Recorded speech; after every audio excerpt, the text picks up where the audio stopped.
We are about to start.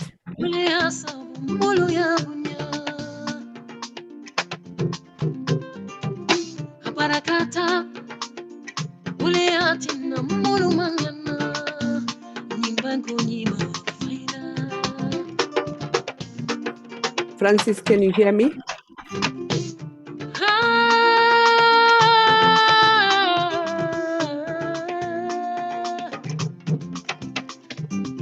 Wait, can we get started?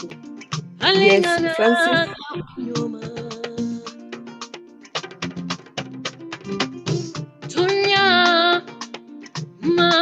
I still hear the music. Thank you. Thank you. We will be starting in a minute.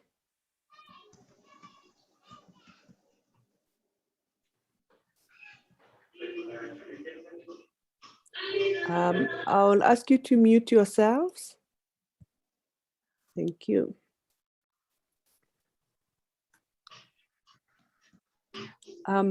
Ladies and gentlemen, it is 4 o'clock my time. I know you'll be joining from different places. We are starting the session. Welcome to the Rufora Stroke Call Workshop. The theme of today is the usefulness of AgMOOCs for capacity building of Sub-Saharan Africa, focusing mainly on agriculture. AgMOOCs, I know some people might be asking, what is that? Just stay tuned. You will get to know more about what it is. Okay, my name is Hlami Ngwenya. I'm joining you from South Africa. It's 4 o'clock my time, and I know people are joining from different places, and we have different time zones. I am a lecturer at the University of Free State, but I'm also an international development consultant. I'm not going to say much about me from now, but what I want to say is that, the topic of MOOCs is very close to my heart. Because in the past 5-6 years, I have been working very closely with that. I've been leading MOOCs development for the Global Forum for Rural Advisory Services. Okay, so I'll be your host for today. And we know that some people are still joining in, so we'll take it easy and slowly as we walk together today. Okay, I would like you to go to the chat box if you are able to use the chat box and tell us who you are and the country that you are joining from. You just write your name and the country so that we can appreciate and recognize you. Just use the chat box if you are able to do so. We also would like you to follow us on social media. Feel free to tweet, to post on your Facebook and other social media platforms. If you look at the bottom, you can see what we would like you to take. You can use Twitter, Ruforum Sec, or you can use Facebook, and we are streaming live on YouTube. Okay. Let me see, I will be checking those who are putting on the chat box. Thank you so much. I can see South Africa is represented. We have Canada, Uganda, Kampala, Nigeria, Botswana, okay, Kenya, Ireland. Thank you very much. We'll be recognizing you as we go along. Okay, we can see different countries and people are still joining in. Thank you so much, keep it coming, and we're gonna use the chat box, very much so. Thank you very much for joining. I see Kenya, I see Malawi, Southern Africa is also represented. Oh, Ghana, thank you so much. We welcome you. Okay, so we are continuing with the program. Our program is scheduled in this manner. We're gonna have, 3 sessions. Each session has got different parts. Session 1 has got part 1 and 2. I'm going to share with you as we get to those parts. Then we have session 2, which has got part 3 and 4. And then we have, session 3, which has got part 5 and 6. You don't have to worry. When we get there, I will just remind you. Ladies and gentlemen, now we are starting with session 1, which is opening remarks.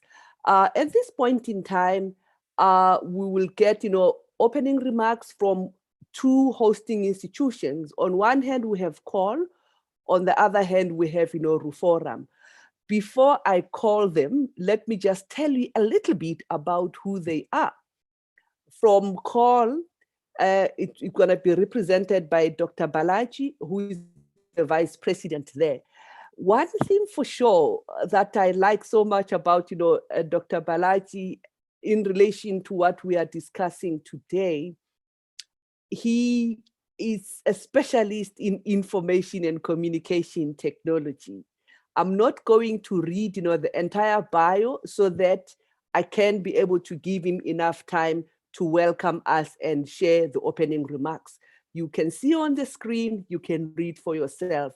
Currently, he's the vice president of the Commonwealth of Learning. That is CALL. When you hear us saying CALL, that is a Commonwealth of Learning.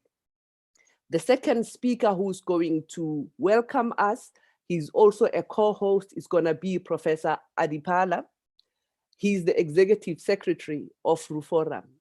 If there is one word that I could use to describe, Professor Adipala, I would say he's an advocate for human capital development in Africa. Ladies and gentlemen, I know we don't see each other. I will be saying, let's give them a round of applause as we invite them to give us their opening remarks. Dr. Balaji, over to you.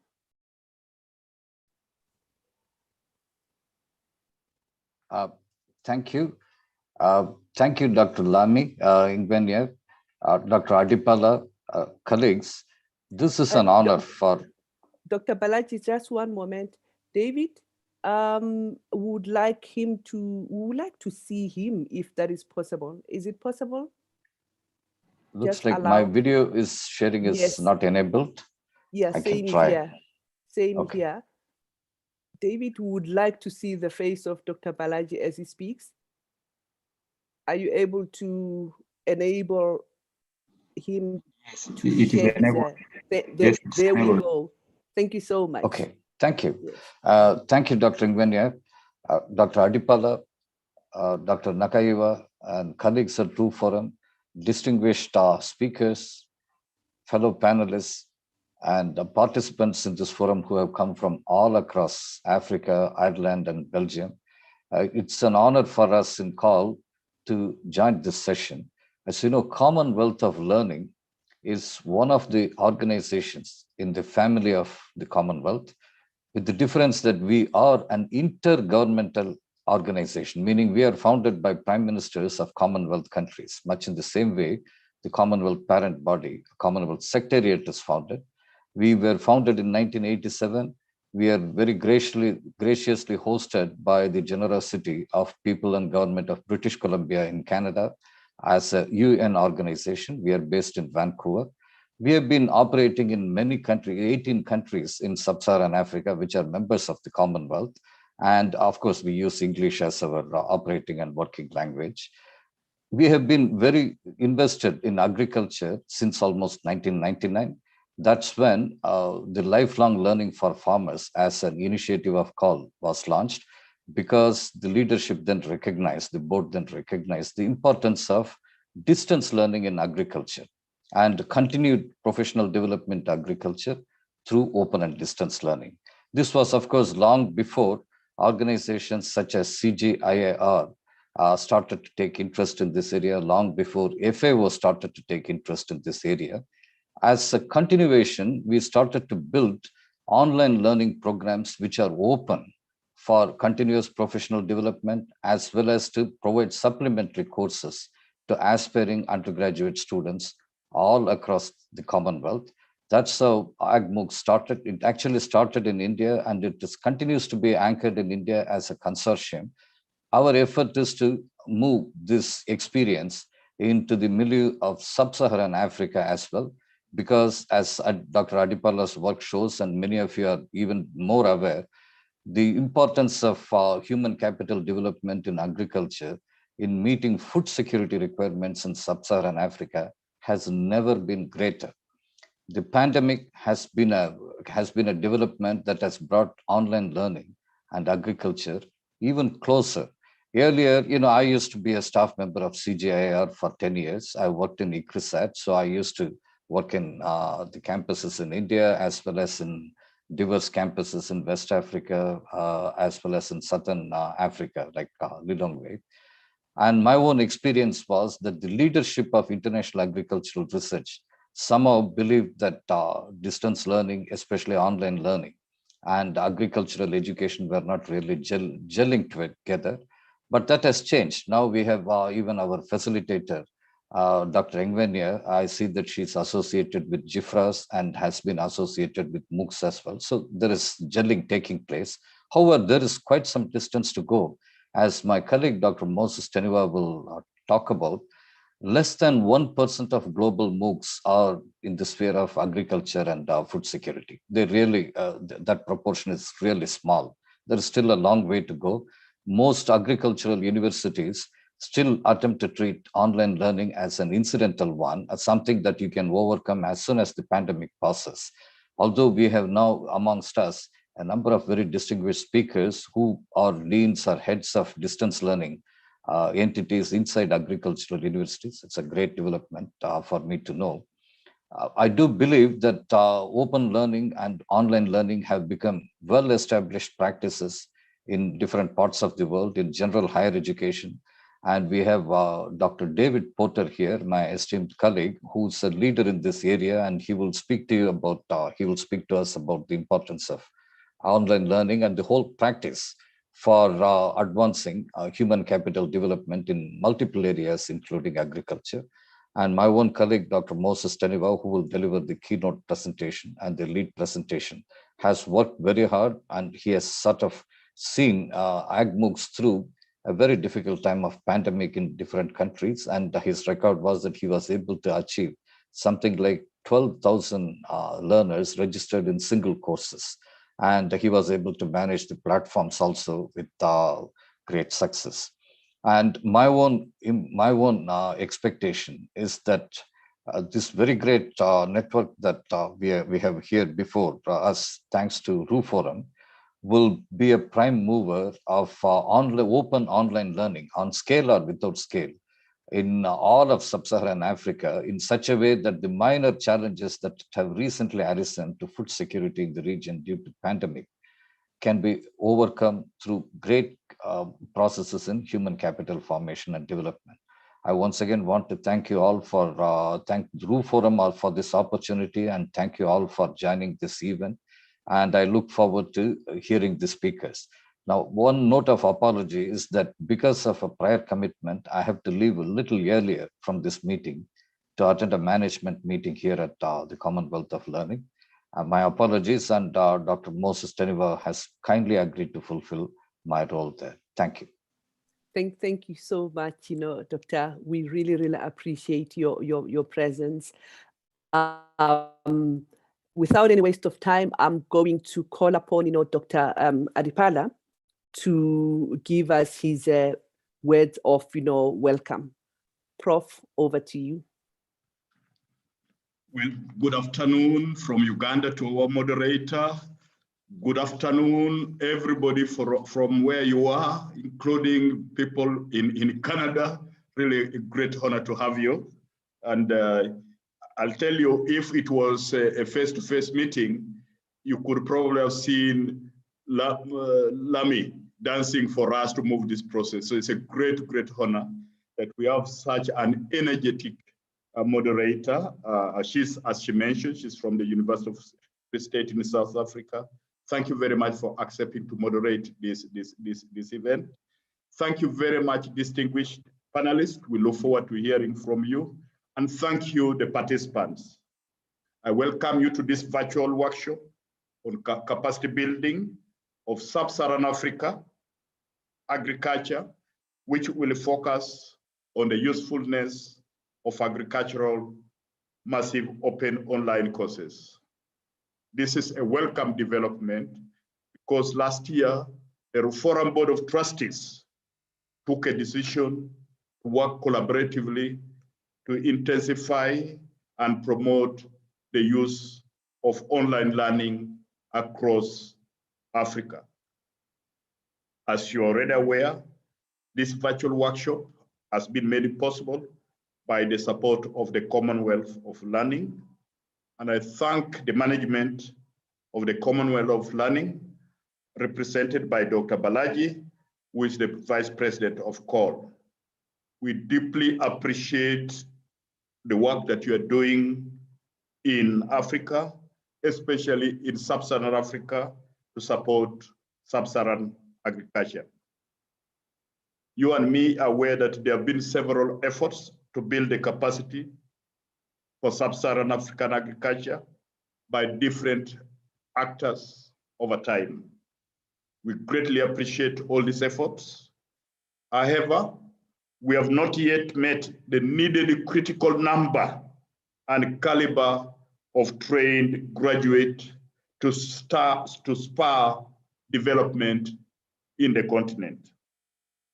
Sub-Saharan Africa is still weak and competitive for lack of capacity in terms of infrastructure, skills, and policy environment, among others.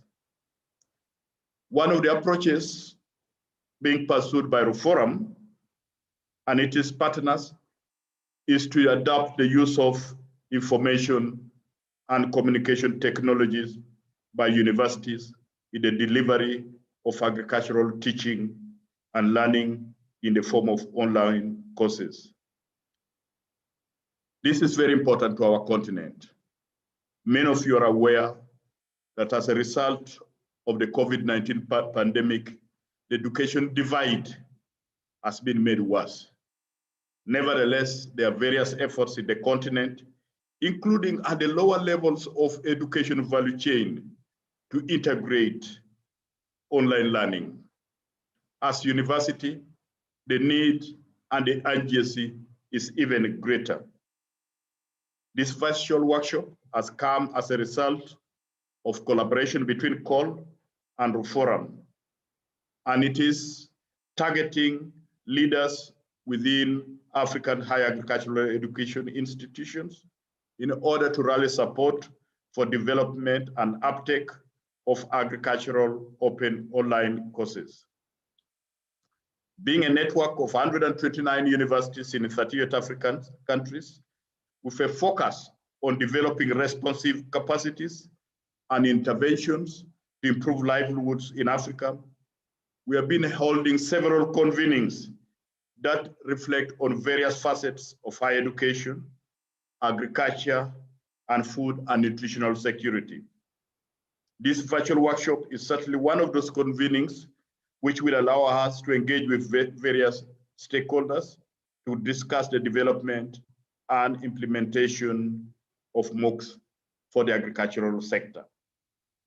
The various partners attending this workshop will provide useful inputs and insights in developing solutions to the challenges of conventional teaching and learning while exploring opportunities provided by the MOOCs. It is my expectation that as an output of this workshop, a proposal for the process of developing and delivering MOOCs in the Sub-Saharan Africa region will be developed and agreed upon with guidance by our facilitator, Ngwenya from the University of Free State. I know that the 2.5-hour practice-oriented workshop has three sessions to provide a platform for raising awareness and facilitating joint learning of opportunities and challenges on the use of agricultural MOOCs based on multi-level capacity building. Let me end by thanking our facilitator, the panelists, and you participants for attending this workshop. We greatly appreciate your participation. I hope that you will be able to agree on the best way forward in advancing the implementation of the agricultural MOOCs as a means of building capacity in our African universities. For the African universities, this is a great opportunity for all of us. Let's make use of it. Thank you, our moderator. Thank you, Cole. Thank you, the panelists. Thank you, the participants. And thank you, my colleagues at the Secretariat, for participating. Thank you. Thank you, Prof. Thank you so much. We have been welcomed. Then we can proceed. We are going now to, okay, it's still part of, session 1, but the part 2. So in this session, we will be looking at the experiences of CORE in terms of, implementing the AgMOOC in the past, 6 years. I would like to call upon Dr. Tenua, who is an education specialist for agriculture and livelihoods at CORE. He served as a professor before, and he has a PhD in agronomy, and he will be leading us and really help to set the scene. I'm going to stop sharing my screen so that he can prepare to share his. So he's going to give us, insights of how they have been implementing MOOC in the past, 6 years. Over to you, Dr. Tenua. Okay, maybe before you start talking, I see, Dr. Balaji has got, his hand up. Dr. Balaji? My apologies. I wanted to clap, but I could only see the hand symbol. My apologies. I wanted to give a round of applause, to our chair, Dr. Adipala. Thank you so much. No problem. We are also clapping. Thank you. Dr. Tenua, it is your turn. I see you might have to adjust your screen. We also see the screen of your notes. Yes.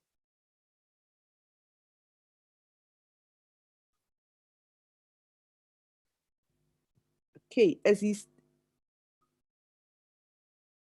still trying to adjust the screen, he's going to give us, the insights of how they have been implementing MOOCs in the last 6 years. I find it very interesting because some people were very reluctant, to do this online learning and all that. But while COVID-19 is here, everybody has to develop some skills to do that. Dr. Tenua, over to you.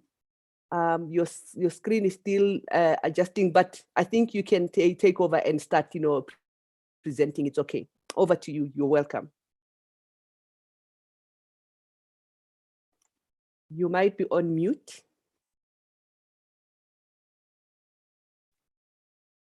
Dr. Tenua, we can't hear you. You are on mute.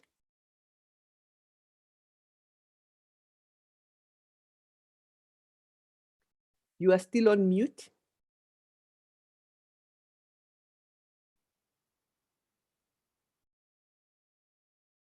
Moses,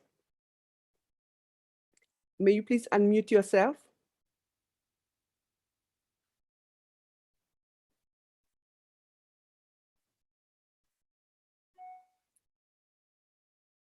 Moses, we cannot hear you.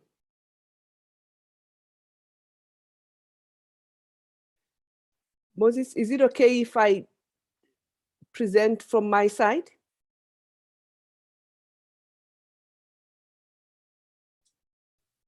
We can't hear Moses. Yes, Moses, yes, we can hear you now. You can hear me? Yes, but the screen is showing all sort of things. So, yeah. Moses, kindly change the presenter view.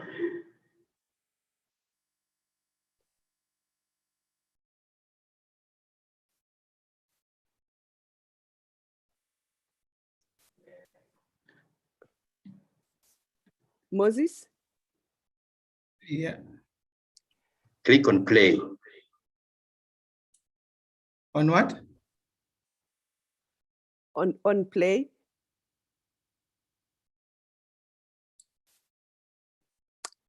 I have your presentation on Yeah, I standby. think I would invite the moderator to kindly consider displaying the slides, and Moses could Yes. perhaps speak.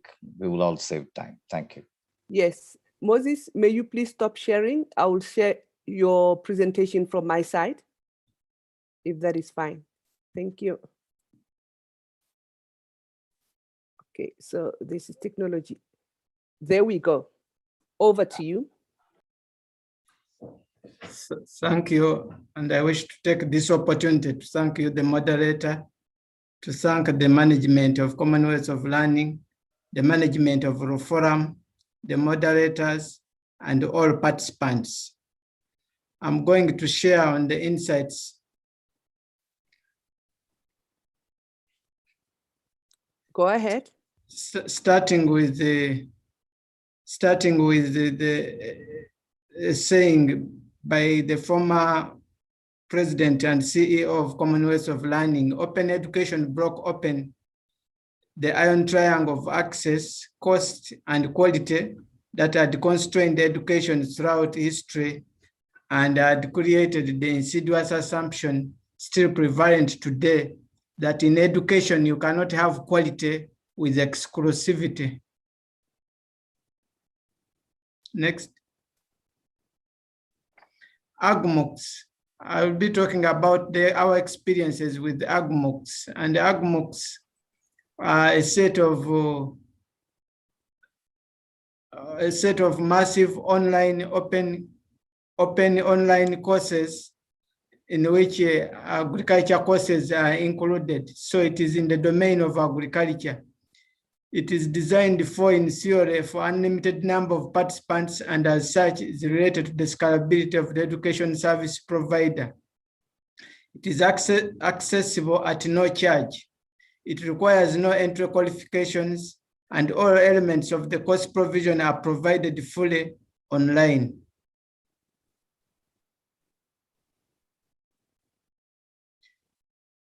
The food and agriculture sector in the space of the massive open online courses is still limited.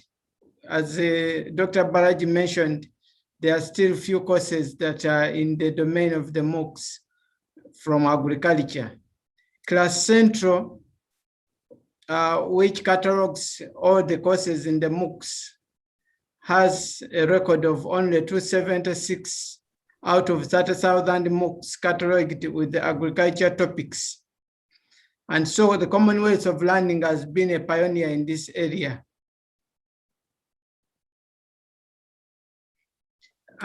Starting in 2014, COL organized a workshop with the Indian National Academy of Sciences and launched the AgMOOCs in 2015, and launched the AgMOOCs consortium in early 2015. In the slide I show a book that was published, which is MOOCs for Capacity Building in Indian Agriculture, Opportunities and Challenges, as a way of spearheading in this direction of the AgMOOCs. The gaps that were identified by the consortium include training of research professionals in emerging topics, extension personnel to solve new problems in the field quickly, personnel in agro-industry and in agribusinesses, farmers in emerging techniques in agriculture production, protection, and processing, and the roadmap which the AgMOOCs have been taking is starting with 2014, as I've mentioned, where COL organized a consultation with the Indian National Academy of Agricultural Sciences to gain perspective on the usefulness of MOOCs in the field, in the field of food and agriculture sector. Then in 2015, COL jointly with our partner IIT Kampol launched the AgMOOCs India Consortium to explore and establish the viability of the MOOC paradigm in food and agriculture. Between 2015 and 2017, the consortium members met every year to decide on the topics that needed to be addressed in the AgMOOCs, and also to conduct capacity strengthening programs for the faculty volunteers. Then over the years, the AgMOOCs consortium has offered over 30 MOOCs, of which 19 were unique, while the remainder were repeat offerings. This is a snippet that shows some of the courses that have been offered, ranging from conservation agriculture-based sustainable agriculture, all the way to design thinking for agriculture implements. It shows some of the courses that have been offered. And in this slide, I have key data information on the AgMOOCs. It has been active, we've been active since 2015 up to the present. And the number of unique courses have been offered 19. The number of total offerings 30. The number of registrations, we've registered over 120,000 learners. And those who have got certificates are about 23%. And currently we are working on a topic entitled Treatment of Infertility in Cattle with the Tanuvas, that is the Tamil Nadu University of Agriculture and Animal Sciences. And also the platform that we use is called the MOOC, which is based at IIT Kanpur, for open source, designed and developed by the Indian Institute of Technology. Certificates.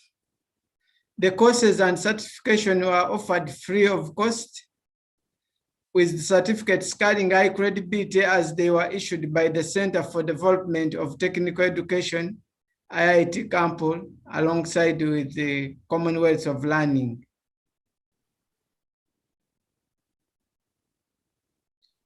In this slide, I highlight some of the key issues. A key activity in the consortium was to promote the courses through multiple channels. This is a major lesson that in conducting MOOCs, it is important to advertise, to promote them using multiple channels. Standard digital media channels.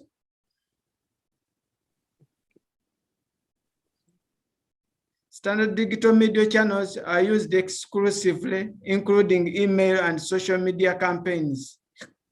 Team members at IITK would also mail out announcements and posters to hundreds of campuses, especially those located in the northern regions of India, which were mostly rural. Additionally, IITK personnel occasionally visited some of the campuses to conduct special orientation sessions. So this slide highlights that promotion really takes a lot of effort, and multiple channels and media have to be used. Next. This slide shows participation in one of the courses that we conducted during the cycle of the pandemic in April 2020. About 12,000 registrations in a single course, and this is the distribution all over the world, those that participated. So there is a great opportunity that AgMOOCs actually can provide.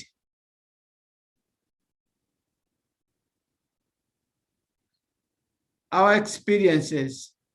COL has been a pioneer in offering MOOCs to learners in developing countries, and we have a link there highlighting the policy implications of MOOCs in developing countries back when the MOOC was an emerging practice. As I showed you, we had a publication in 2014. Our AgMOOC activity remains a global pioneer, as well as there are fewer than 300 MOOCs in agriculture out of nearly 30,000 cataloged in class central. So that shows that of those few, we have been active, participating in contributing to the domain of agriculture in the MOOCs. Our work with Coursera, Google, and Udemy is aligned with our mission to increase access to high quality learning materials. We are thus offering multiple ways for learners in member countries to increase access to quality learning. Now, in the next slides, I'm going to provide feedback that we got from the learners, over 3,000 learners, so the data is quite robust. And in this one, it highlights the age group which participated in the MOOCs, in the AgMOOCs. They were mainly young people below 35 years. And the category of learners, many of them were students, also quite a substantial number of faculty members participated. As I mentioned that using multiple channels to promote the course is important. This slide shows the different media that were used to reach out for people to become aware of the course. Next. In these slides, we show the reasons for taking the course, and many of the learners mentioned that it is to increase knowledge and awareness. Then others for professional development. Then when you asked how they utilize the knowledge, some said, the majority said that they share with friends and colleagues. Then others, a substantial number said that they share with students in classes. So they use the information in the classes for AgMOOCs, highlighting that the knowledge that is obtained is used in different ways. This information is also useful when you are considering to offer an AgMOOC. The bandwidth, the majority were using 3G or 4G, and a few of them were using the broadband cable TV. Then in terms of the devices used, majority were using mobile phones, and a substantial number were using laptops.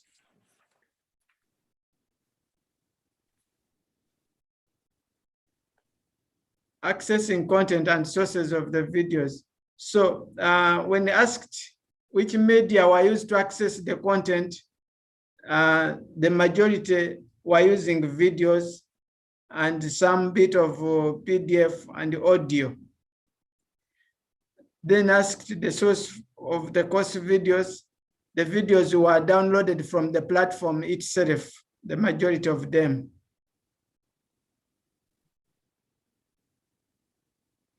This is an interesting slide because in this one, we asked the questions and we wanted them to state what their perception is regarding course material, whether it was of good quality. And the majority of them were agreeing or strongly agreeing that the course material was of good quality. Majority of them were agreeing strongly that the pace of the course was comfortable. And also majority were agreeing that course management met learning objectives. Also majority agreed that the instructor had good knowledge about the subject, and the majority also were satisfied with the content. Thank you.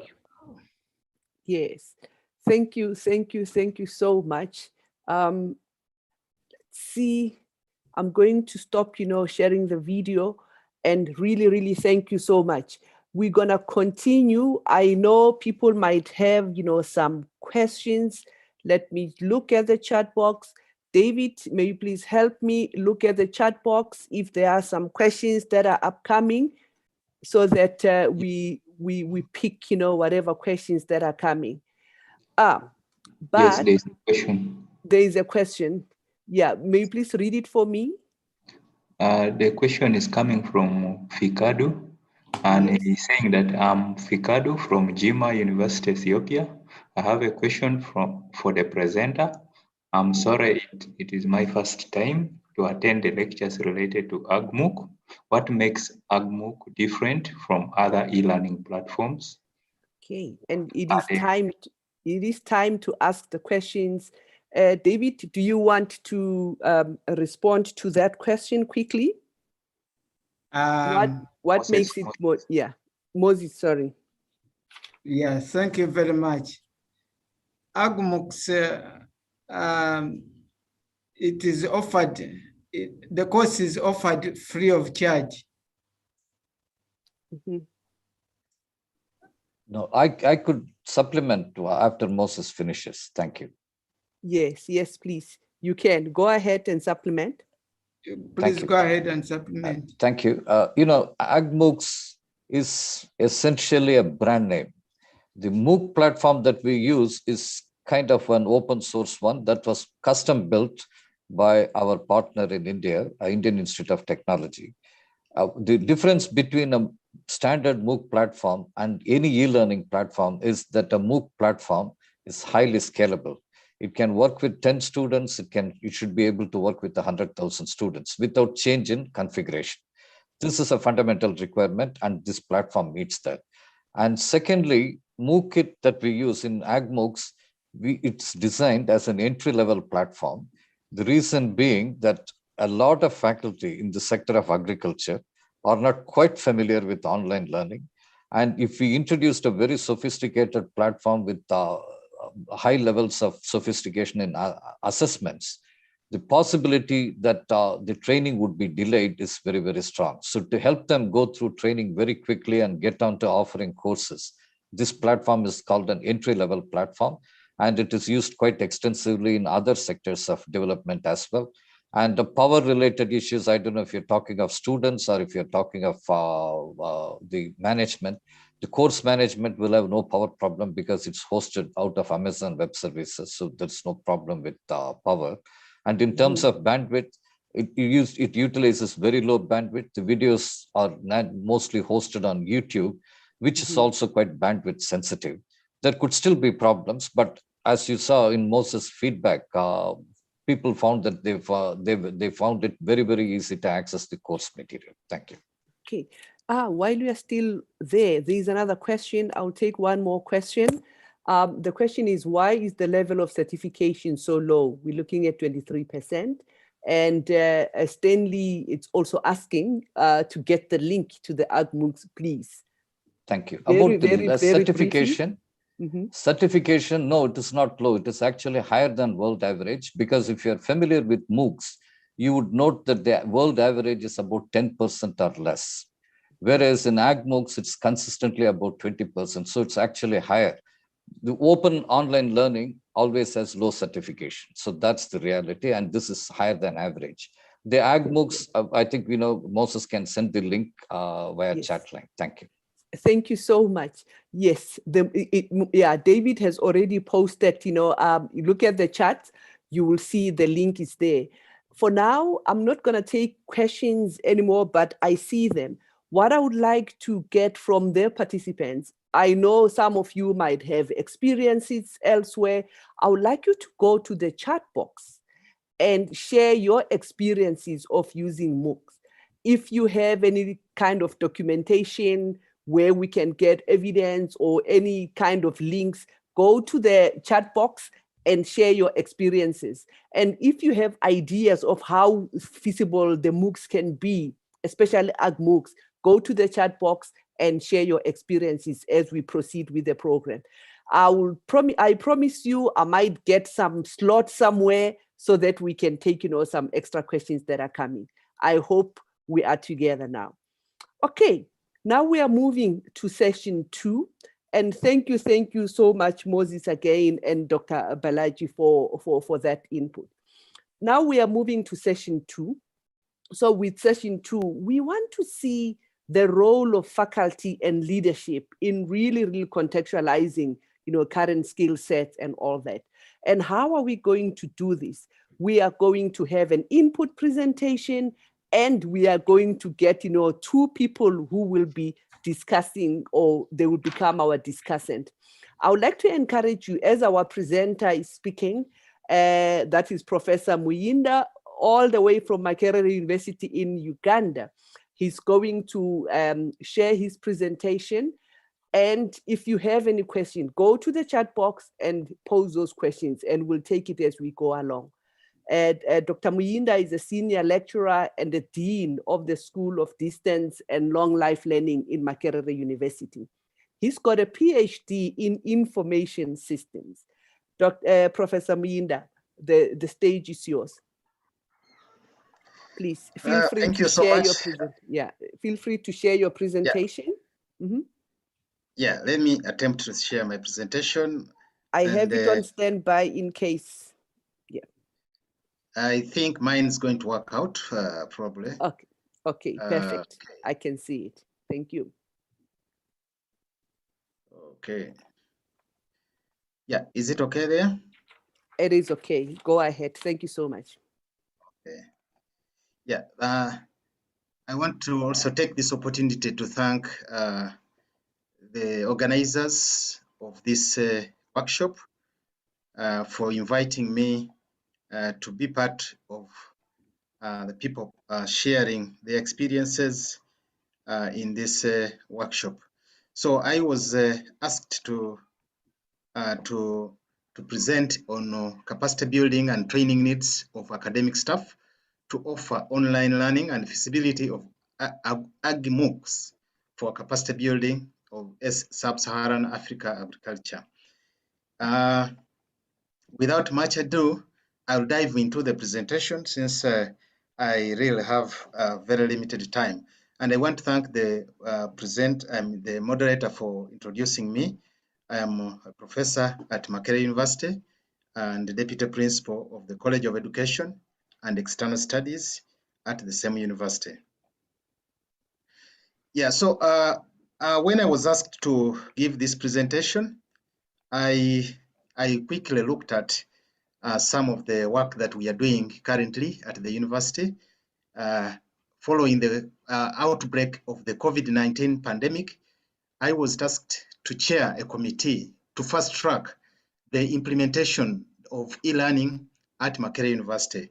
Makerere University had been running distance learning programs, but they were not on scale.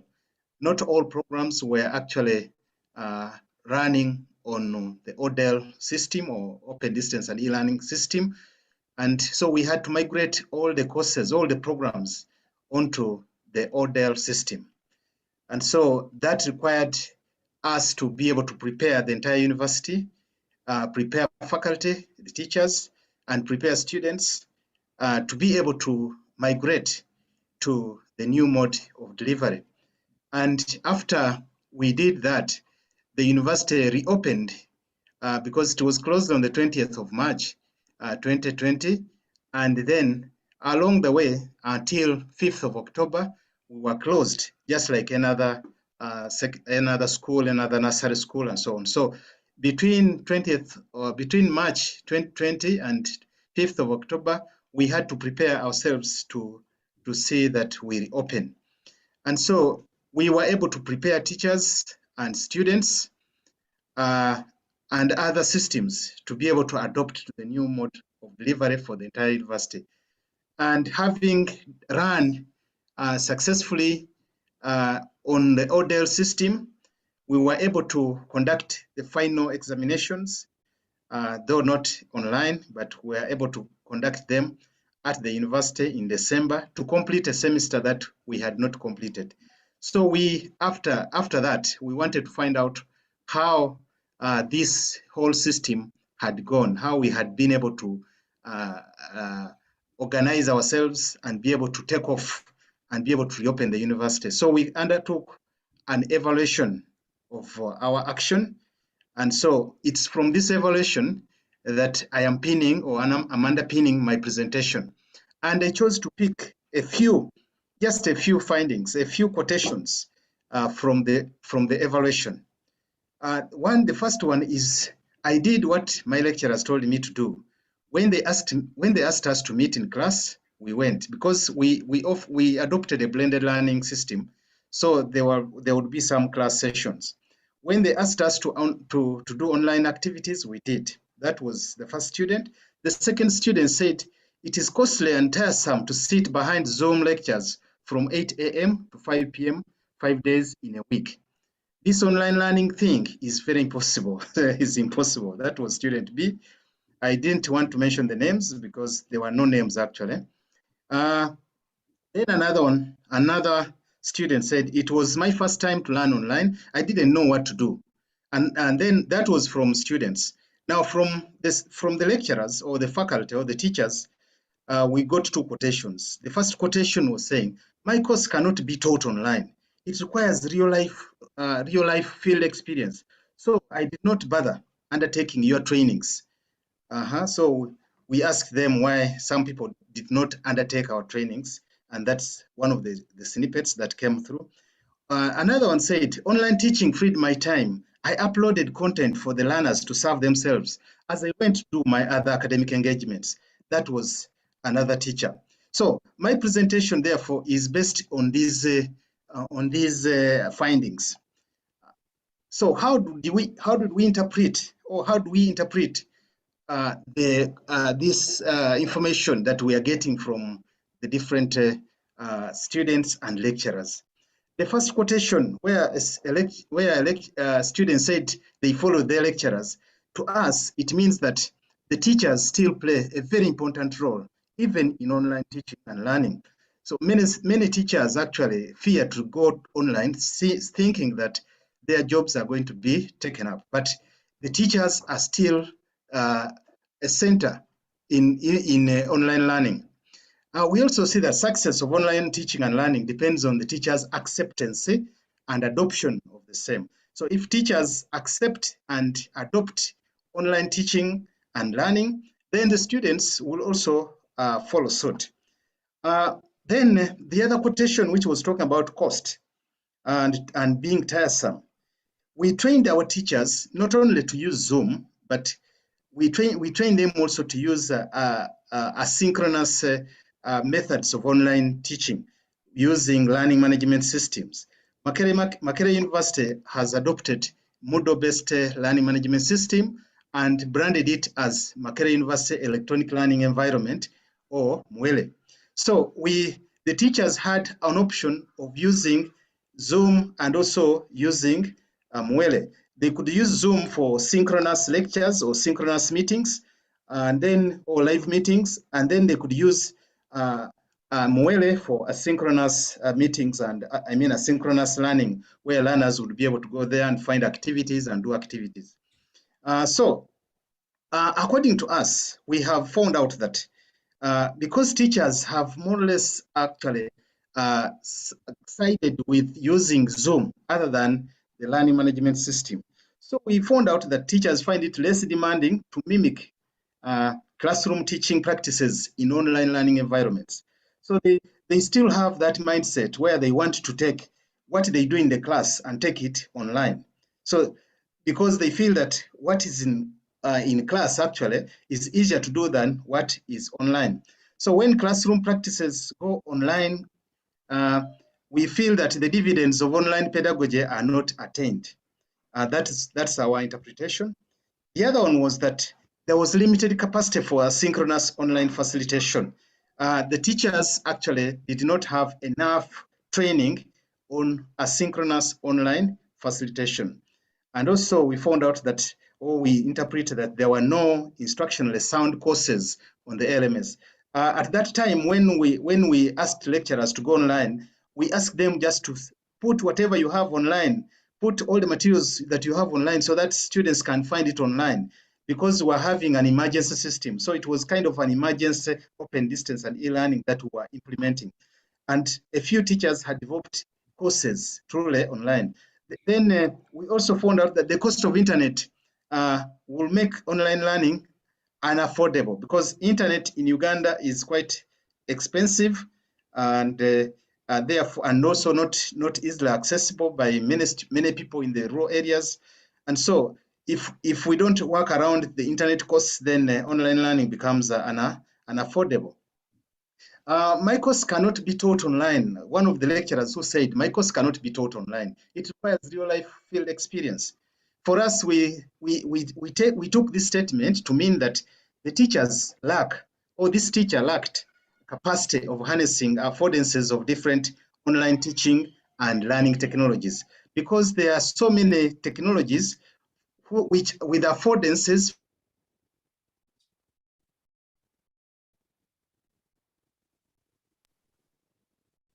Prof, I can't hear you anymore.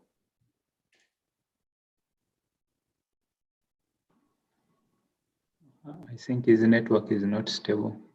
Yes, Prof.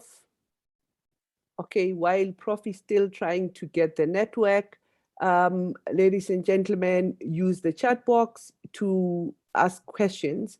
And I'll also want to encourage our panelists to go to the Q&A and respond to some of the questions that are coming so that we have the session very interactive. Prof, can you hear me?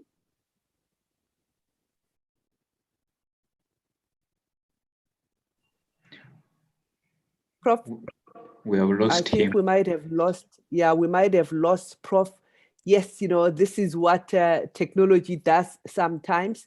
Let me see if we can still find him. Okay, while we are trying to wait for Prof, I'm going to go to the chat box. There was a question from Narisi. I think it was going to Dr. Balaji and Moses. The question was, are there any restrictions regarding the use of the material? So she wanted to know if the material can be used for commercial purposes. Do you want to respond to that question? Moses, are you still here? Yeah, I'm still on. Yes, a quick one. Quick response to that. Yeah, How the materials can be used. Anyhow, as long as they make reference, is that it? They follow the copyright rules. Okay. Thank you so much. We have lost, Prof, but we're gonna continue with the process and the program for now. At this point in time, we have our discussant, and luckily I shared with them the presentation of, Prof before, so they might be able to pick, some of the ideas that are coming. I want to introduce to you two people that are going to share their perspectives. They might respond to some of the things that we have heard so far. On one hand, we have Professor Joseph Wafula. He's from Kenya. And we have, Prof. Lubega, who is the acting vice chancellor from the University of Kumba in Uganda. Okay, let me start with, Prof. Wafula. Prof. Wafula is a founder and director of ICT. So we talking information communication technology here, and he's based in Kenya. I'm not going to share more about his bio, as you can see it, but he's got a PhD in information technology. Secondly, we have Professor Lubega, who is the acting vice chancellor from Uganda. Our honorable discussant, I'm going to give you an opportunity now. I'm going to start with Prof. Wafula. The time is yours. What have you heard so far? Prof?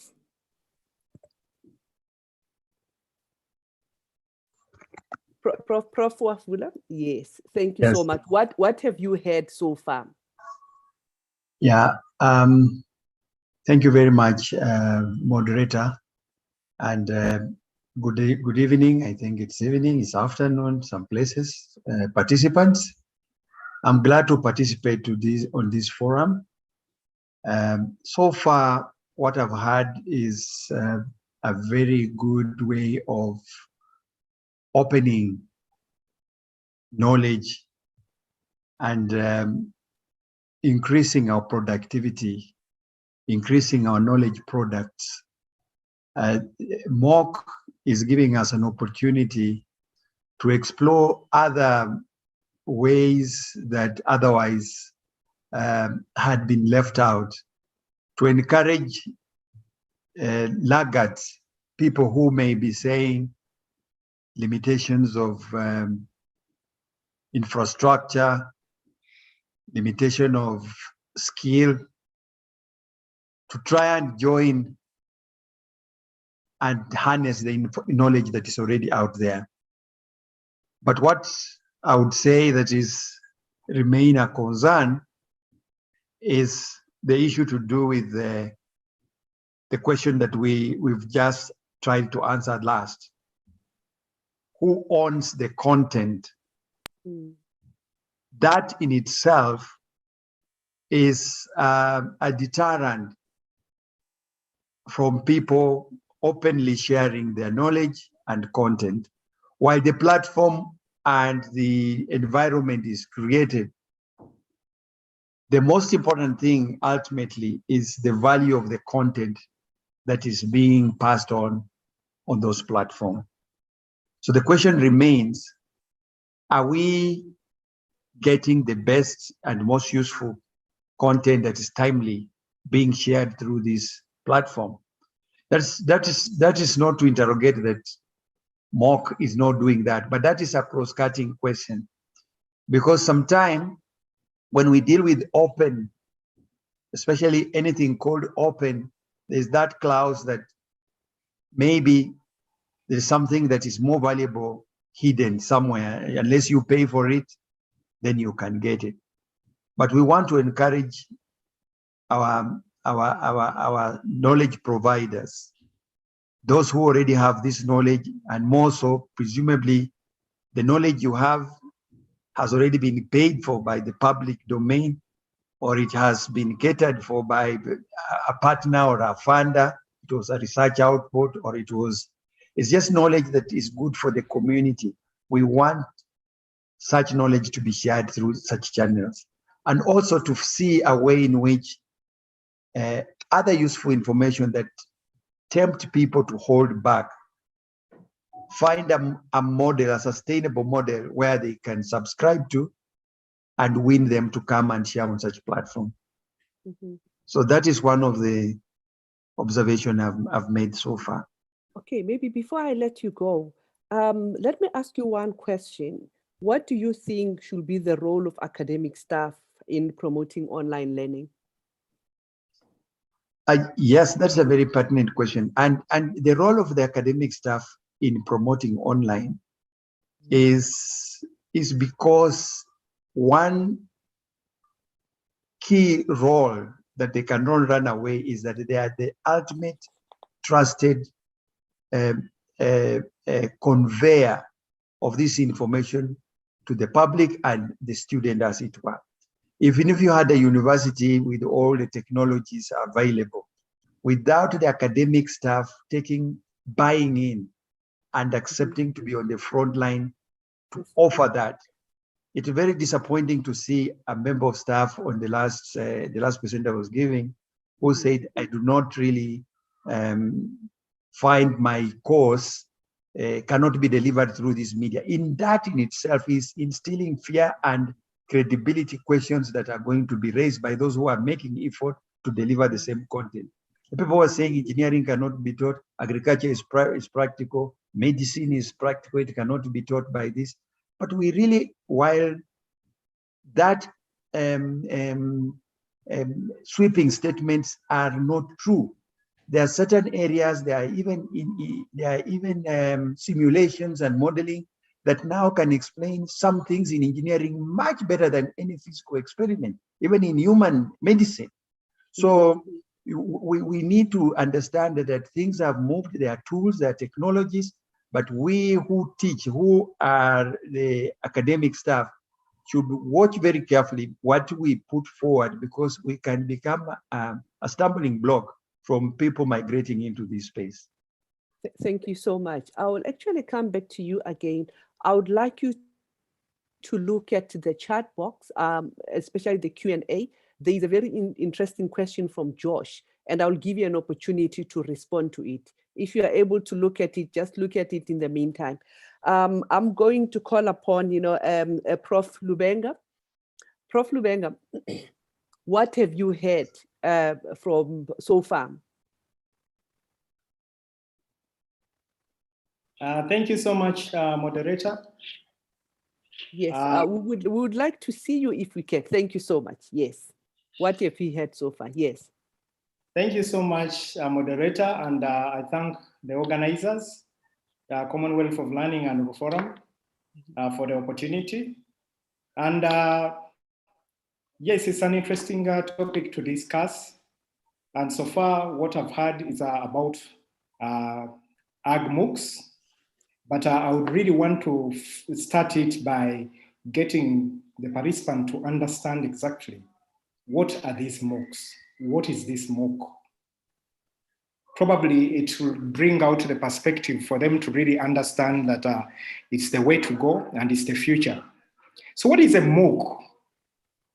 A MOOC is a type of teaching that is different from the traditional teaching and has a variety of, I would say, components, which include being dynamic in nature, they are easily accessible, and they are open, that they can be taken at any time under the wish of the learner or the teacher who is actually offering it.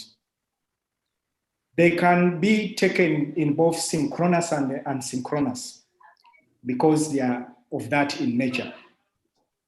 And also I want the participants to understand that these MOOCs are in two types. There's what we call the CMOOCs, and there's what they call the XMOOCs. CMOOCs means connective, massive, open online courses. And these are based on the learning theory of connectivism, that students and learners can connect between each other using digital technologies. And I'm sure you've seen what the wikis, the blogs, and all that. In computing, we use a lot of that to learn from others and learn from each other. Those are called CMOOCs, and they are very popular, especially in the computing world. But then the XMOOCs is what they call extended massive open online courses. And these are based on the traditional classroom structure.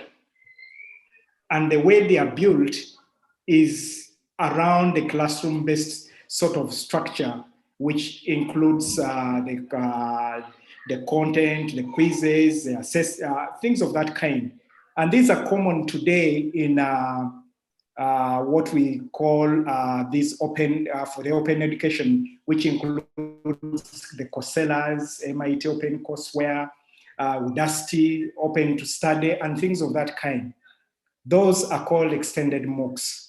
So coming to what I really need to discuss as in terms of the best practices that we need to have in terms of while developing the MOOCs. The MOOCs are very popular and are very good for building capacity across the different levels, that whoever wants to take it up can take it at any discipline.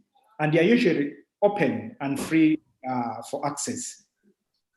Some of the best practices that we need to have in terms of those who want to get into developing MOOCs. I will focus on the extended MOOC because it's very popular and it's good for the academia right now.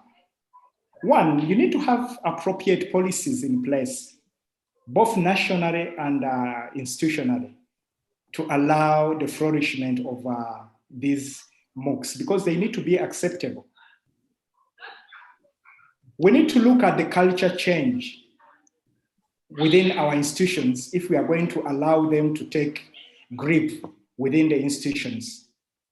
That the staff members need to understand that this is something good for them. It can supplement their traditional way of doing things. It can supplement what they teach.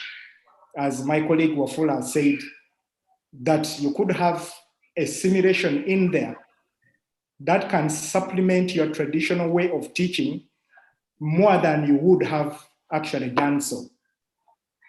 We need to have appropriate infrastructure to support the MOOCs development and use. If that is not available, it can't run. Commonwealth of Learning has over a long time built up all this because they've been able to put it in place, but you need the infrastructure.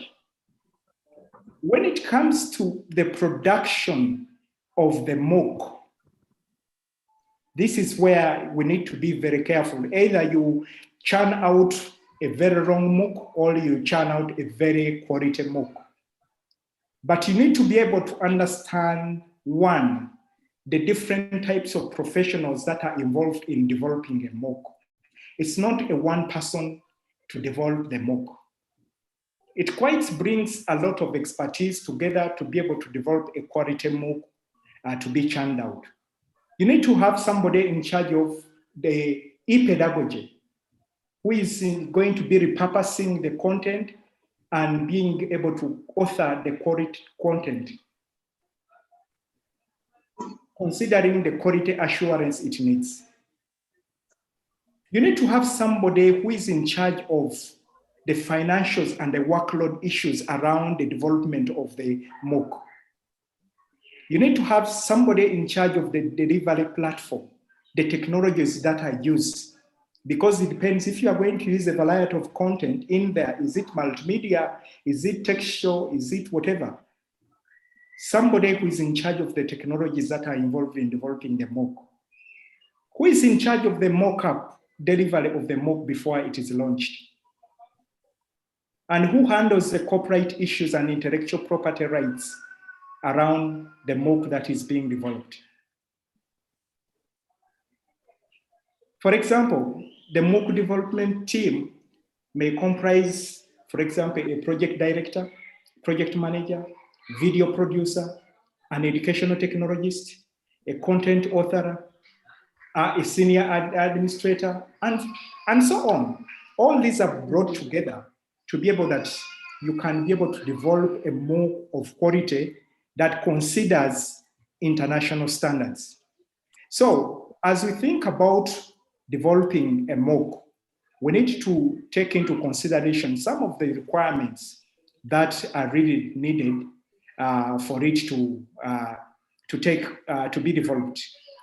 You need to also understand the motivation why you are developing and implementing that MOOC. Is it for a purpose of commercial? Is it for a purpose of lifelong learning? What is it? So that drive will bring in all the components you want to put within the MOOC.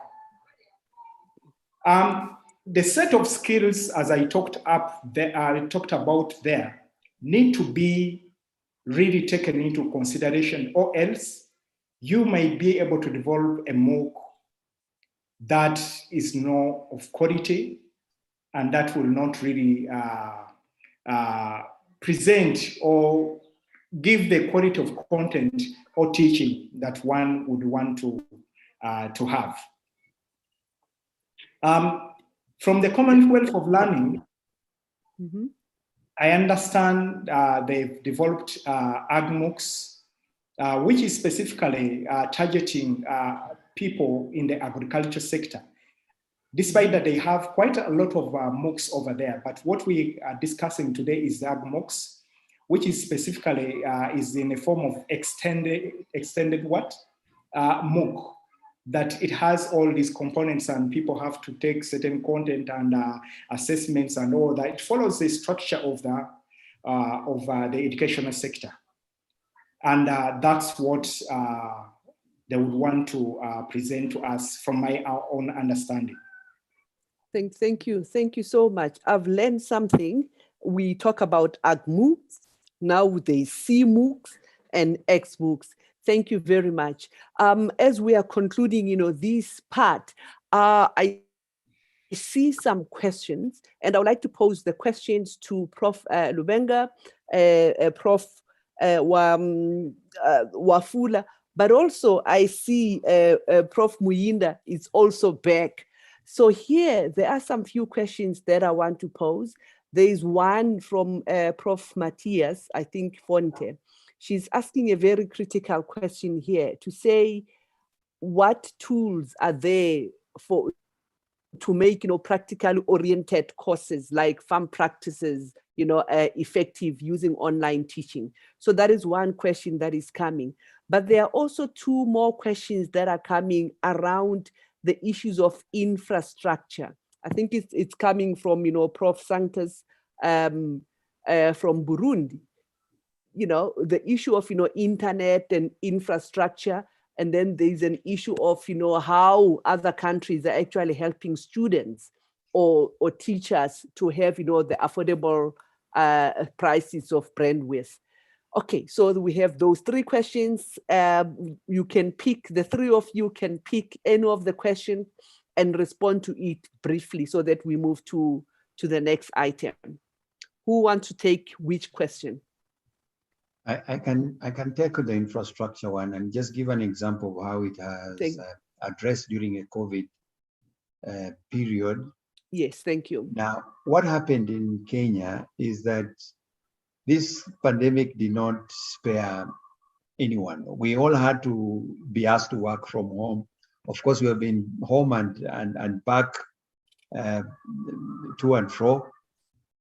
What happened was that the government did negotiate with one of our service providers, internet service providers, to issue SIM cards. I think there were SIM cards that were available for 30 days. Let's say 30 days, you can use one gig of bandwidth available for 30 days at a very low price, a reasonable price. Let's say maybe 200 Kenyan shillings. I don't know how much that translates to.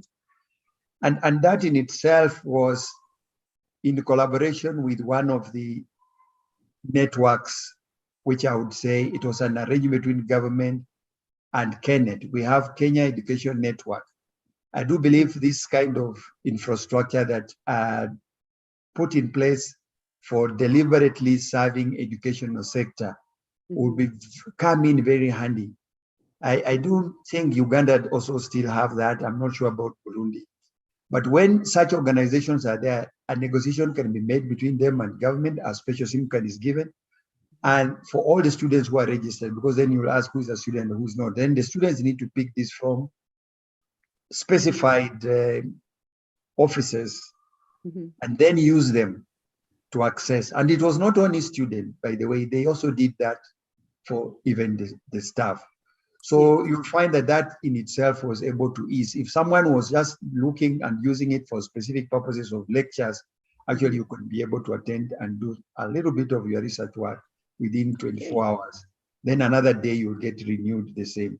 So this is something that a model that can actually be applied across, and it really helped a lot of people. Of course, that is not good enough for enjoying videos, streaming, other things that many youths would want to go to. But unfortunately, even if they did that, it can only be available for one day. It's only available per day for 30 days. Thank you so much. I think your response also covered the issue of cost. So let me take, that last question that came from Prof about the practicality of, these tools for using, a practical oriented learning material. Let me give that one to Prof Muyinda, because he couldn't finish, his presentation. Prof. Yes, I'm really very sorry. I really don't know. At the time when I was talking about internet costs, that's when I got a disconnection. I really don't know. But But my presentation will be given out to all the participants, I think. Yes, so that they can see where I was heading. And now, tools for practical course authoring. Yes, this is a question that has been asked by everyone, wherever we have been talking about online learning and online teaching. But of course, in our context as Africa and maybe as Uganda and many of other African countries, we realize that pure online learning is not possible because, first of all, our population is not yet versed with it. And then the infrastructure is not there. The connectivity is not there yet. So what we promote right now is blended learning, which actually takes care of those practical courses. In Makerere University, for instance, we have adopted blended learning, whereby we have the practical courses, students coming to the university to do those practicals, and then they can be able to do other theory-based courses or content online. But that does not mean that there are no solutions for teaching practicals online. There are solutions. We do have what we call authentic learning, whereby we can be able to take the real practical illustration out there and take it to class through various tools. And tools such as simulation, 3D, and all that kind of all that kind of technology can be taken to the classroom, and students can be able to do the practicals. But as I said, our technology levels and our infrastructure levels may not be able to permit this, but simulations are there. What we can do right now are videos. Videos, if, for example, you want to teach someone about pests in agriculture, you could be able to show students a video in the classroom, and they can be able to visit the field and be able to see. The learning experience is likely to be enhanced if a student watches a video of a pest and can be able to zoom in and zoom out, and then be able to identify colors, be able to identify this pest itself, and then go out there and see the pest in the field. The learning experience can be enhanced. So through using what we call authentic learning, authentic teaching and learning, we can be able to teach those practical courses. Of course, technology and infrastructure notwithstanding. Thank you. Thank you so much. I see Prof. Lubenga has also want to say something. Go ahead, Prof. Yes, I just wanted to talk about the internet costs. I just want to give an example that we've had, for example, here in Uganda. I know across the world, internet is always, the prices are still high for this form of teaching and learning. But what was done in Uganda here through the support of our service provider, internet service provider, which is Renew, what they did was to go on behalf of universities and contact the ISPs, and they were able to zero rate our, for example, learning management systems, that whoever was accessing that learning management system could access it at a zero rate. That supported so much students to be able to access. But if we are going to really take up the usability of these MOOCs and online learning, I think it should come at a national policy, at a national level, that governments need to come out and negotiate with ISPs for the sake of educational, online education. Then they can zero rate at random all educational learning management systems, for example. This will go a long way in supporting online education so that it's not done at institutional level, at a national level, coming through our policy level. I think that will help a lot. Thank you. Okay, thank you so much. I can see we are very busy. Even the chat box is very busy. We are moving to the next item. But the next item, it's about us. I would like to engage our participants, and we'll see, I'm talking to my colleague here. We might be able to take one or two. Okay, so in this session, we have been talking about capacities. We don't necessarily have capacities to do this. So in this session, I would like to engage you so that you give us, some ideas of what, capacities might be needed in order for us to scale up, these MOOCs. So the first question that I'm asking, you can see here. So the first question, it's mainly the question, the capacities that might be required from the research, community. What competencies will be required by research practitioners to leverage on MOOCs to improve research efforts? What ideas do you have? Let's go to the chat box and you give us, and probably I could be able to take one or two of the participants to also give their input. Okay, let me see if we have questions or we have, the chat box. I would like everybody to go to the chat box and try to respond to these questions. If you are the lucky one, I will pick you so that we hear your voice a little bit. Okay, so in the next 2-3 minutes or so, let's go to the chat box and respond to these questions.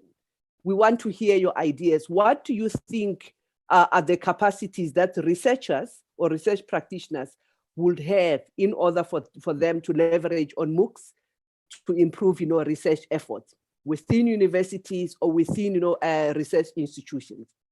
Okay, let me see. Okay, I'm pausing. Let's see.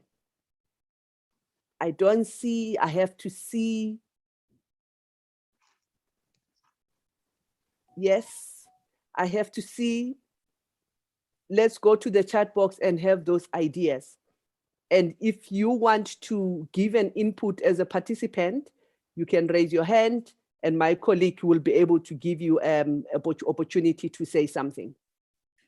What competencies will be required by research practitioners to leverage on MOOCs to improve research efforts? Okay, I can see instructional design competences. I can see pro-change. I wonder what that means. Okay, yes, data management, the power supply, improvement of power supply. Okay, power supply of human beings or power supply overall. Okay, let's see. Do we have any hands up? David, you have to help me to see if we have any hands up. What competencies? Think of, or statistical tools, think of researchers or research practitioners who has to leverage on MOOCs. What kind of competencies will they need? If you are a researcher, having listened to what we have heard so far, what are some of the competencies or skills that you think you might need to be trained on, or you might need in order for you to take advantage of the MOOCs? Okay, ICT, we see, okay, online facilitation competencies, I can see that. Collaborative tools usages, we can see that. Thank you. Yes. We also want to hear from our participants, not only my panelists. Keep it coming. Okay. Keep it coming. Let's see. Okay, so keep it coming, especially for the research practitioners. Internet, knowledge. Yes, we can see that. Julius, thank you so much. We can see that. Prof. Monted, we can see that. Thank you. Yes, collaborative skills, creativity. Yes, we can see that. Thanks. Keep it coming. Creativity and teamwork. Okay, keep it coming, especially for the researcher. Just imagine as a researcher, and now we are talking about, MOOCs. Think of COVID-19 as a researcher now. You were supposed to do your research somewhere. It was gonna be face-to-face. You were supposed to collect data, and now you cannot do that because there are some COVID restrictions. What are the skills that you would need for you to take advantage of MOOCs in order to improve your research effort? Think about that. Okay, thank you so much. We can see it coming: collaborations, passion, okay, motivation and commitment. 3D simulations. Thank you so much, Chloe. We can see that artificial intelligence, we can see that. Okay, but also imagine as a researcher, how do we collect data when there are some restrictions? What kind of things that we can use to take advantage of MOOCs? Let us think about that. Okay, now I'm going to ask a question regarding extension practitioners. At the beginning of the session, we spoke a little bit about, I think there was a presentation, we're talking about extension, education, and research. So now we have a question here. What kind of competencies will be required by extension practitioners to leverage on MOOCs to improve their extension service delivery? Remember, the extensionists, they have to provide advisory services to farmers, and now the ratio of extension and farmers, it's very big, and we have some restrictions and all that. What kind of capacities do you think they could be able to use in order to improve the extension service delivery? Thank you. I can see that, yeah, the use of SurveyMonkey. Thank you so much, especially for research. Yes, IT competencies, modeling and GIS. Thank you so much. What about for the extension practitioners? What kind of competencies? Keep it coming. David, do you see any participant who wants to say something? We can give him or her an opportunity so that we hear the voices from the participants. Not yet. Let them raise their hand. Yeah. Okay, you can pick any. If you are able to see one, just volunteer one so that we hear the voices of the participants. Just pick anyone and volunteer them. Okay. Okay, let me pick Alan. Alan. Yes, Alan. Yes. I've enabled Alan to talk. Okay, yes. Alan, how are you?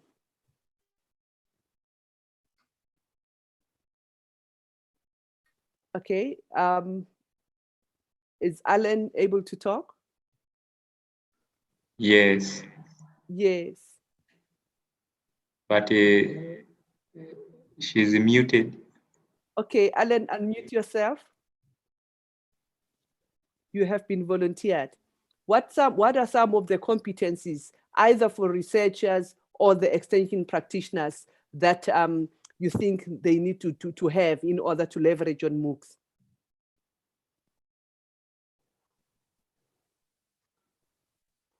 Okay, I can't hear Alan. Probably she will talk later. Okay, now we have one hand from Yamungu. Yes, and I've allowed Yamungu to talk. Yamungu, yes. Your question? Yes, please. Thank you very much for this opportunity. To answer the competencies that a researcher or an extension practitioner should be having, I think for my side, it's first, the researcher must be well skilled in IT. IT, yes, and particularly modeling, GIS, and this online data collection tool like SurveyMonkey, we have Kobo Toolbox, and others. Because once you know GIS, you can model different, for example, crop modeling, whatever. You don't need to go to the field for your data collection. So you can collect data through satellite. You can collect data online by sending your questionnaire to your respondent. and they provide for you input that you can be analyzing without moving out to the field, and you finish all what you want while being seated in your office or anywhere you are. Okay, thank you so much. The new normal. Thank you so much for that input. Continuing, so far we have been talking about online and MOOCs in the context of education and universities. We have asked about the competencies for researchers. We have asked about the competencies for extensions practitioners. Now, what competencies will be required from the education practitioners, academia, for advancing scalable online courses in education?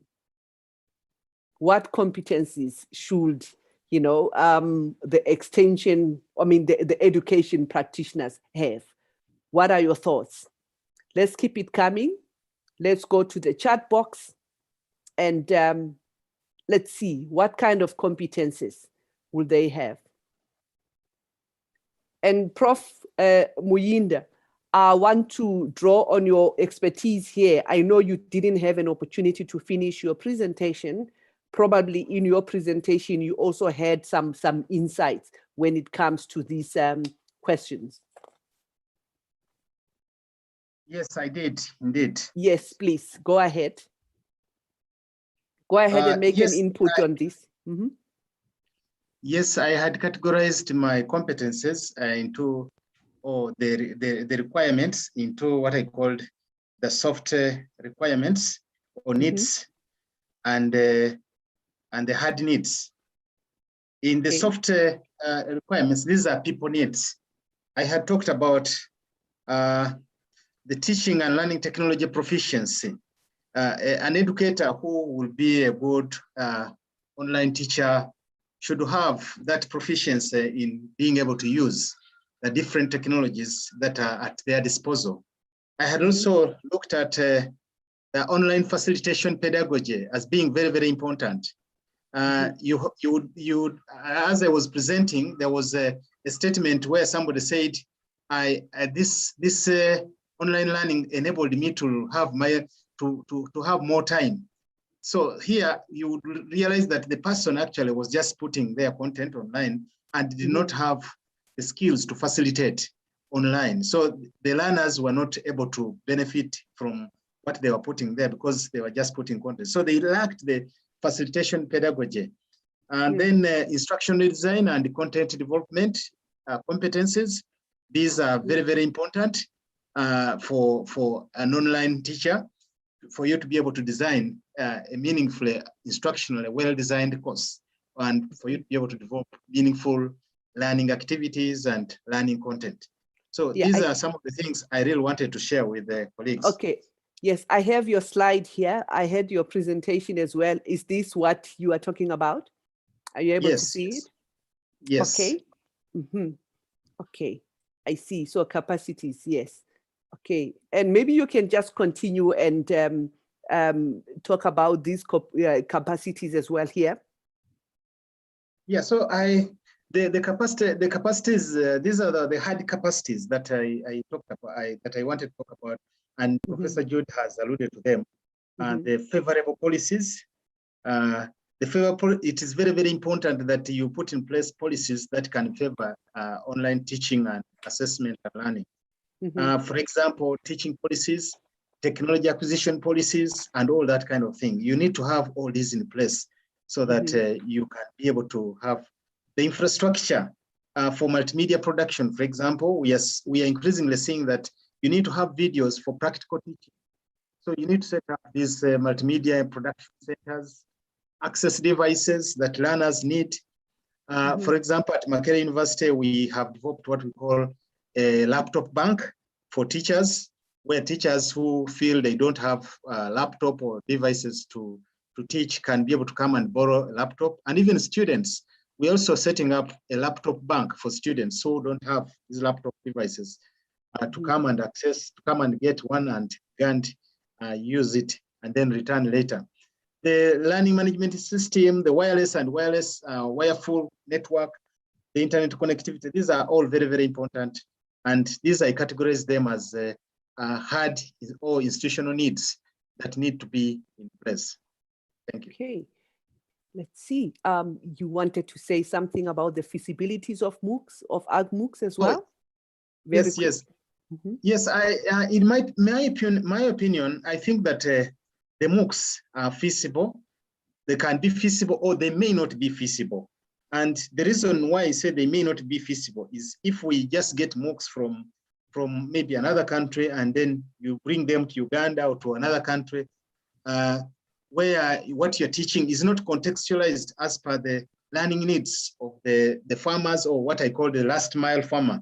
A last mile farmer is that last person that you want to learn maybe how to be able to irrigate their crops or how to be able to control pests and so on. Now, if you are bringing in MOOCs that are not contextualized to their environment, then it becomes very difficult for that MOOC to succeed. And if that farmer also does not have the facilitating condition for them to be able to access the MOOC that you are actually trying to give them, it will not be able to succeed. But they can succeed if these two things have been contextualized. If you have contextualized, like in Uganda, these MOOCs should be developed by the extension workers themselves, or the people who actually deal with these farmers, the last mile farmers, so that they can be talking about the crops that they grow, the kind of situations that pertain in the environment, and the access devices, and mainly the access devices as has been presented here. Many of our farmers have mobile phones, and therefore the MOOCs must be renderable on mobile phones, because these are the tools that small farmers can go with to the gardens or to their farms, to be able to relate diseases and be able to see what is actually happening, what they are teaching them, and how it relates to what is pertaining in their fields. Thank you. Thank you so much. Thank you. Yeah, thank you so much. Yes. I'm looking at yes, thank you so much. Okay, so ladies and gentlemen, I can see the chat box is very busy at the moment. You are busy giving us, some ideas about the competencies. I see there, David Kraybel, he's talking about competence of student centers pedagogy. Thank you so much. Now, the big question that we are asking, it is about the certification. There was a question, why is the certification so low and things like that? But we said, no, it wasn't low. So we are going to the next item. So that is, we are going now to session 3. And that is the last session of the day, where we talk about certification and outcomes for learners. Let me present our speaker, who is going to give us an input presentation. And from there, we will take one discussant, and we can take some questions, and we will be preparing to lend. Okay. Let me present to you Dr. David Porter. He's a senior advisor, higher education at COL. He's going to give us a presentation around their experiences in terms of certification and outcomes of learners. Dr. Porter has got a PhD, or doctorate in educational leadership.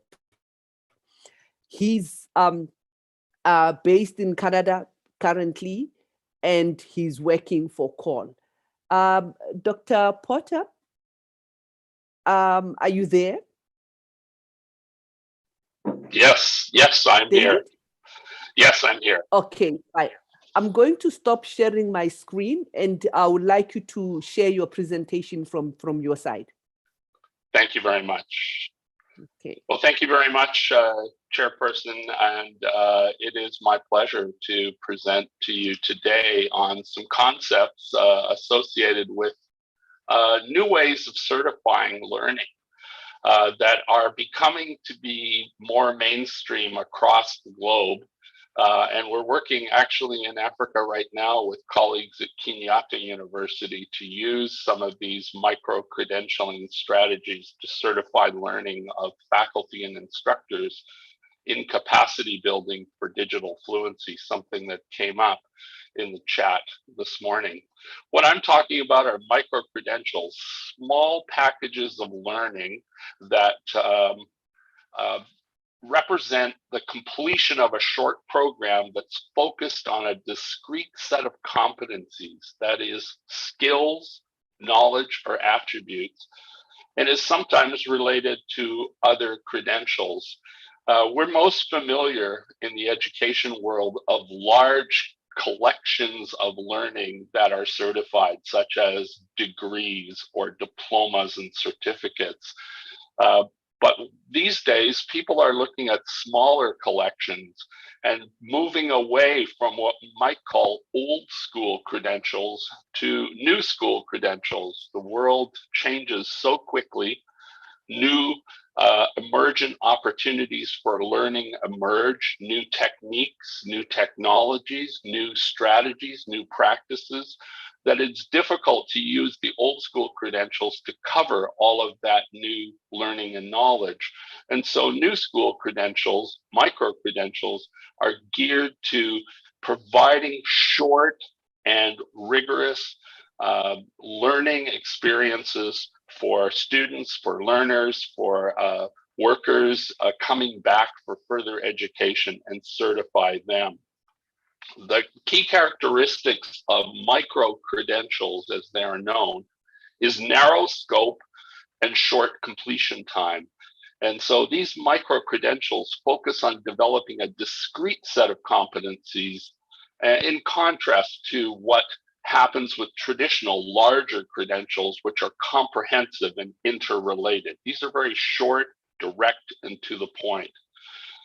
They're also about short completion time. And that means that people can, if they are working, or if they are working professional, or a farmer, or an agricultural specialist, take some time to learn a new technique or strategy, be certified for it, and understand that those certifications can be stacked together to produce a larger credential at a later time. We're seeing it happening everywhere, from engineering faculties giving students specialized recognition that is not really part of their credential and transcript, but actually augments their learning and often prepares them better for employment, or gives them an opportunity to seek employment in multiple places, multiple locations, with multiple employers, because of their differentiated knowledge, the fact that they have added knowledge. Some universities, this is RMIT in Australia, has refocused many of its learning programs, the Royal Melbourne Institute of Technology, around competency-based education, skills that students can not only learn, but also demonstrate, that makes them more job ready. So some institutions are actually focusing their whole program around competency-based education. At Otago Polytechnic in New Zealand, they've taken the opposite. They realized that people may already have some of these skills. They might have taken a professional program provided by a corporation or a business or their employer, but they have no certification for them. So what they can do is come back to the institution and challenge a certification based on a micro-credential for a set of competencies they believe they have, that they seek certification to have also. So one of the things that we're learning from this whole notion of micro-credentialing is that we need to recognize some of the signals of change in the educational environment and become more responsive and open to modular designs for learning and recognition of learning. If you look at the micro-certification space, it is based on a number of interacting components that are happening in the education system everywhere. And this overview this morning I'm giving you is really just a map of the terrain. What you may wish to do afterwards is to find out more about some of these ideas through workshops or capacity building programs that we at CALL are also offering. So there are credentials, and there are digital versions of credentials. There are micro credentials. There are smaller professional digital credentials that might certify one particular set of skills like project management or ethics or collaborative team-based management. All of those things fit together within this whole map of the micro certification space.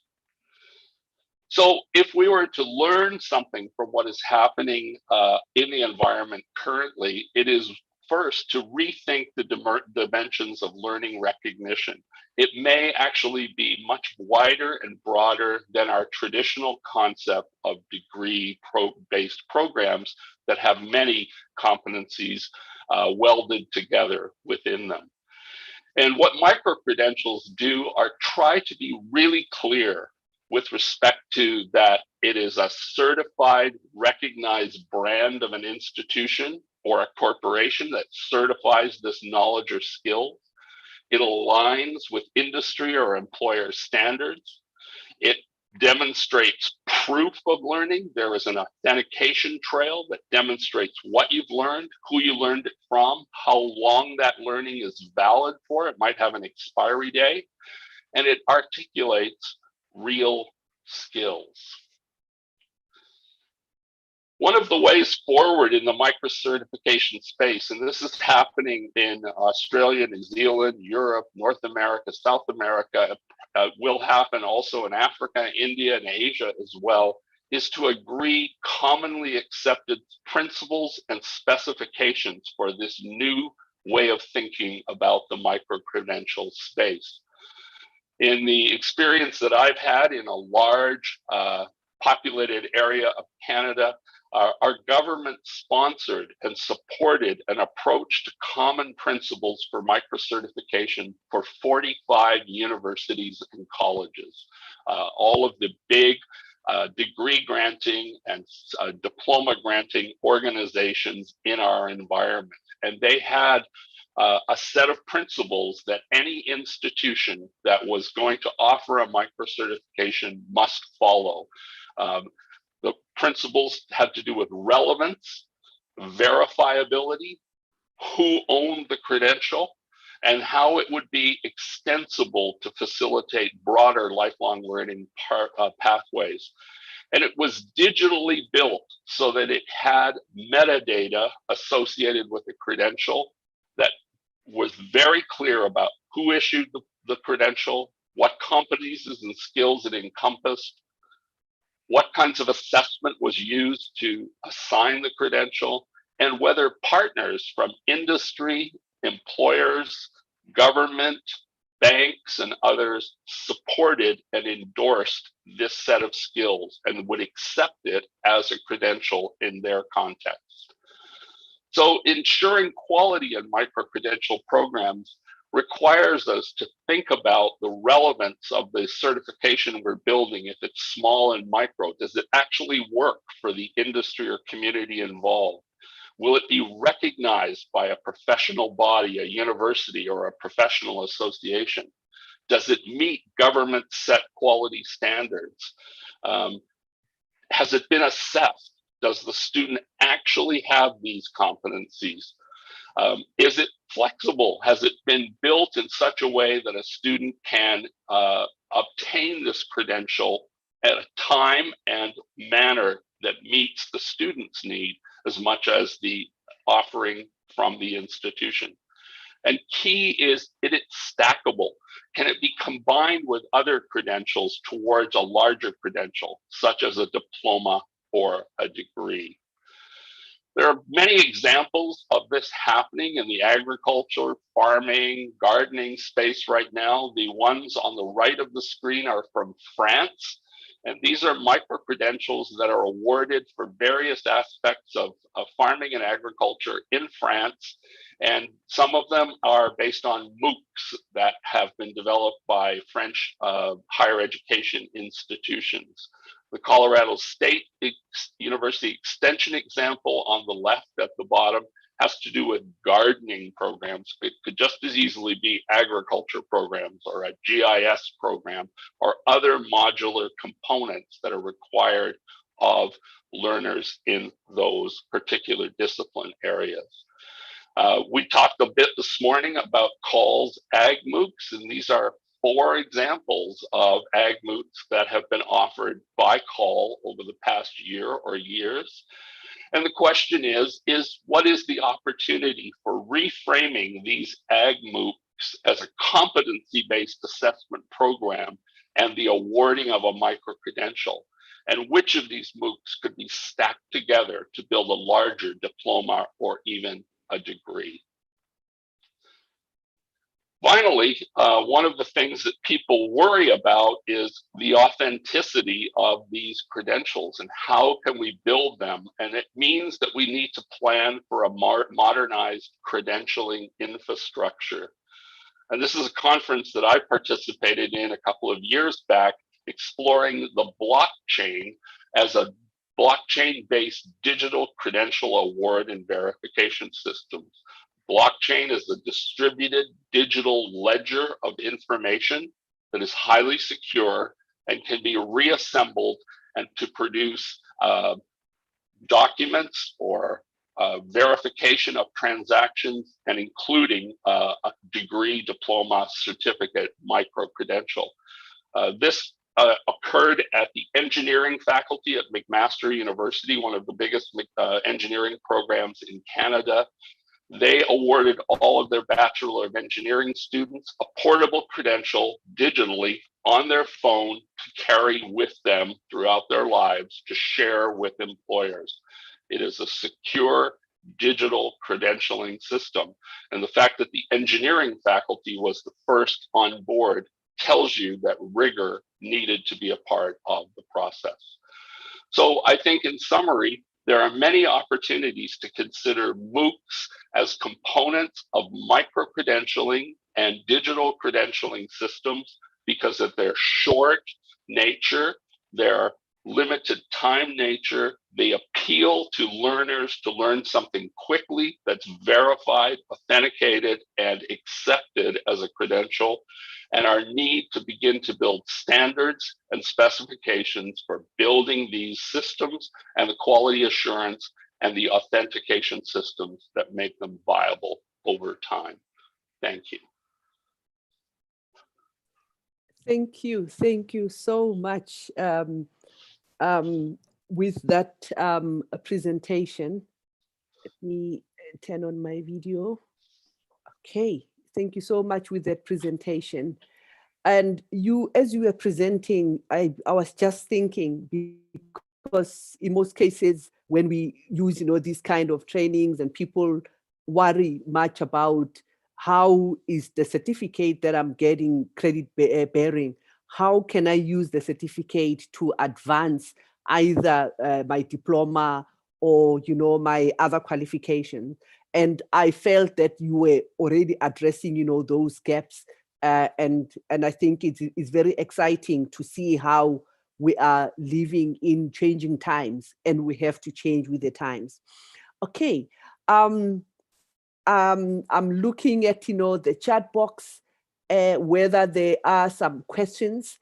So please bring keep the questions coming. But we also have another discussant who is going to share with us, some of, the experiences, but also to respond to some of the things that he has had, especially with the issues of, certification. Let me present our discussant. I see some questions. I will take them now. Let me just, introduce our discussant in the meantime. It's Dr. Precious, and we are coming at a precious time. Dr. Precious, Gawanani, he's coming all the way from Malawi. Dr. Precious is an educationist, and he's currently working as an instructional design specialist and coordinator of open, distance, and e-learning. Very relevant to the things that we are discussing today.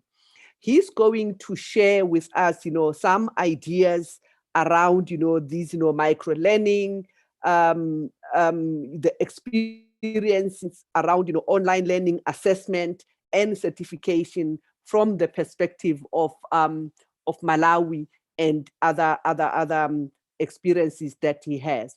Okay, Dr. Gawanani, I'm going to give you an opportunity while I look at, some questions which we'll take after this. Dr. Precious, are you there? Yes, I'm there. I hope you can hear me. Yes, I can hear you loud and clear. If you can turn on your video so we are able to see you. There we go. Thank you so much. The stage is yours. All right. Thanks, moderator, and thanks, colleagues, for the presentation that you have made. I think I have some insights to share, specifically related to micro qualifications and how they pertain in Malawi. I come from Lilongwe University of Agriculture and Natural Resources, and as the moderator introduced me, I'm an instructional design specialist. So currently working on open distance and e-learning, trying to coordinate that unit. So on issues of micro credentials, I think in Malawi, it's something that is new, and as institutions of higher learning, actually we are lobbying the controlling body, the National Council for Higher Education, which is the body that certifies institutions of higher learning to offer their credentials. And then this is something that is not well spelled out in the qualifications framework. Such that I'll kind of connect with the experience that we had with the COVID-19.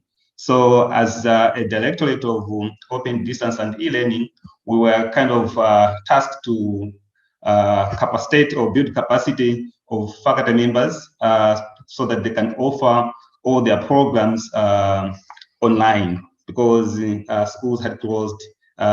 So we wanted to have something in terms of how best we can still engage with the learners. So our experience is kind of similar to what I think Prof shared about Makerere, that we have some programs that we're already running on the open and distance learning.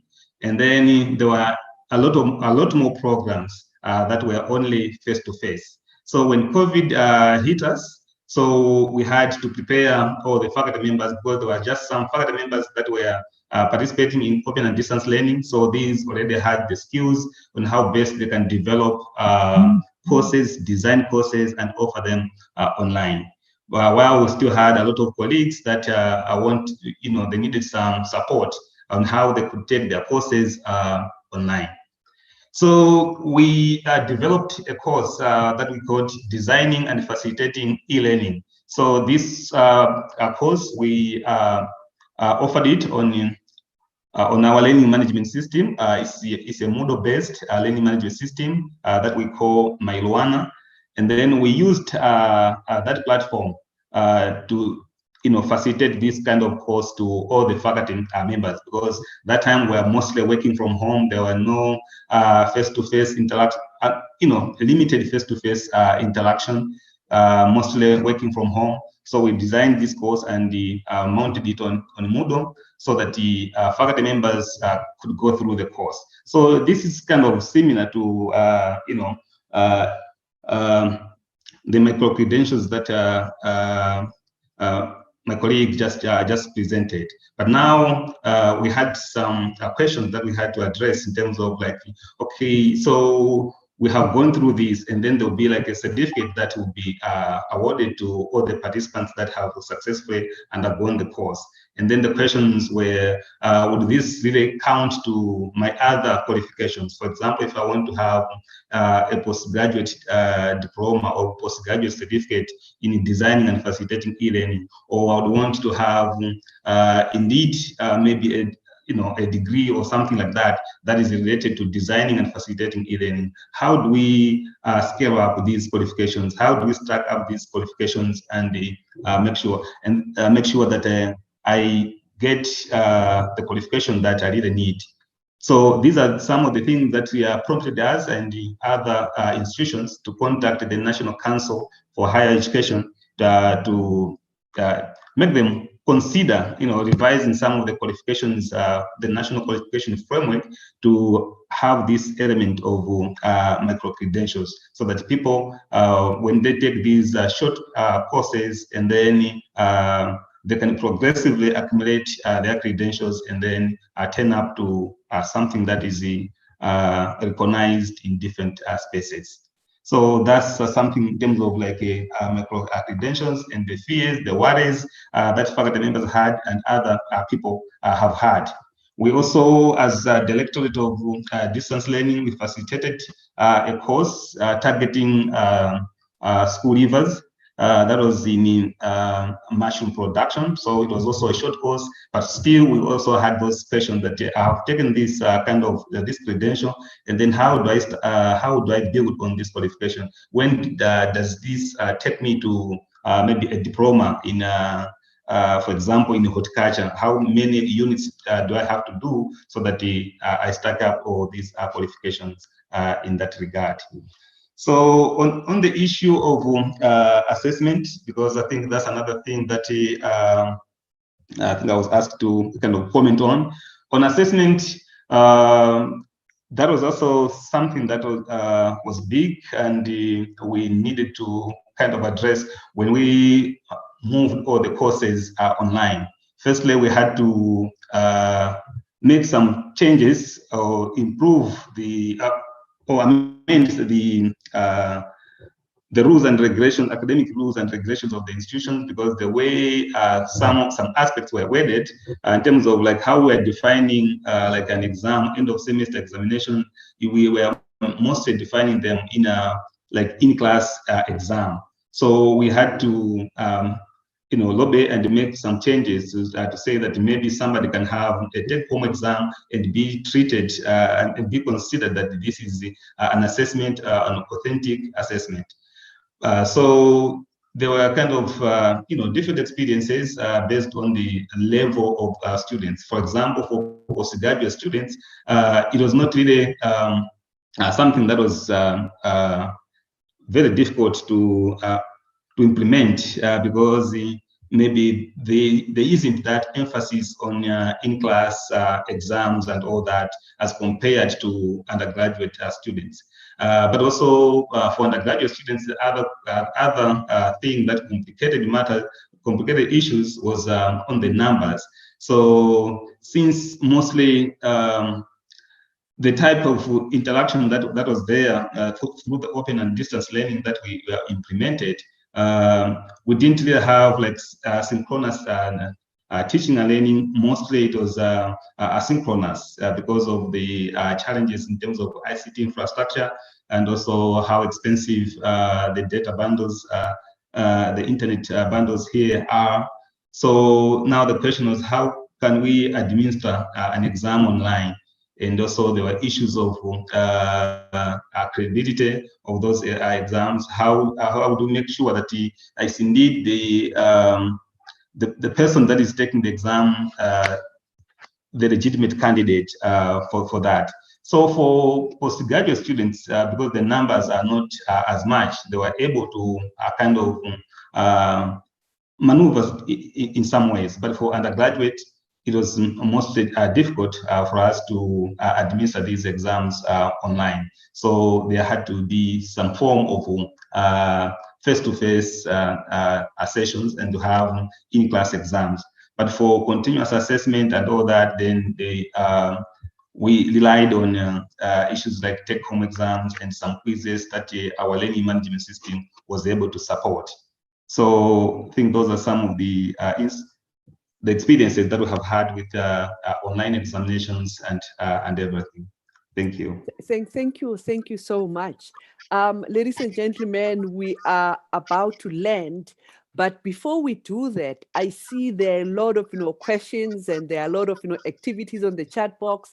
The questions are being raised and people are responding, but I just want to take the next 2-3 minutes and allow all my panelists to pick any of the questions that you see on the chat box and try to respond to that. But I'm going to start with David, because he was the last one to present. There are some questions, just pick any. And Prof. Lubenga, I can see you are already responding to some, but just pick any of the questions. Prof. Mainda, just go through the chat box and see, or maybe the chat box, and see if there's a question that you can respond to. And Prof. Wafula, also do the same. Dr. Tenywa, do the same, so that we respond to all the questions that our participants are asking. Okay, David, I'll start with you. Which question do you want to respond to? Yeah, there was a very good question asked about, are micro-credentials the same as short professional courses? And the answer is yes, they can be. But the difference is that micro-credentials and micro-credential-based courses are designed to be competency-based from the beginning. It is not about completing a course and doing an exam.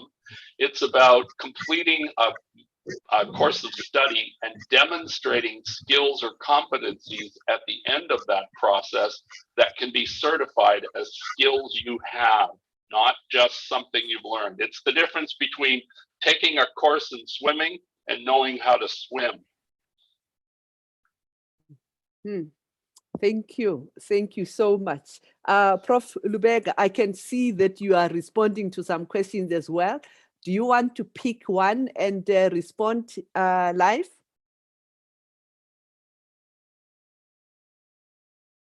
You were responding to a question, I think, posed by Kevin, maybe? Yeah, thank you so much. There's a question that had been raised concerning the differences between MOOCs and then AgMOOCs. It's one I responded to, and I informed the person who put out that question that AgMOOCs is a type of a MOOC, but this one is just specifically specialized to agriculture. It could be that if somebody is developing a physics MOOC, they could as well call it a phi MOOC or B MOOC. So in this case, the agriculture one is called the AgMOOC, but it still remains to be a MOOC under the other family I discussed, which is extended MOOC. Okay, thank you so much. Let me hear maybe Prof. Wafula. Did you pick anything that you want to respond to?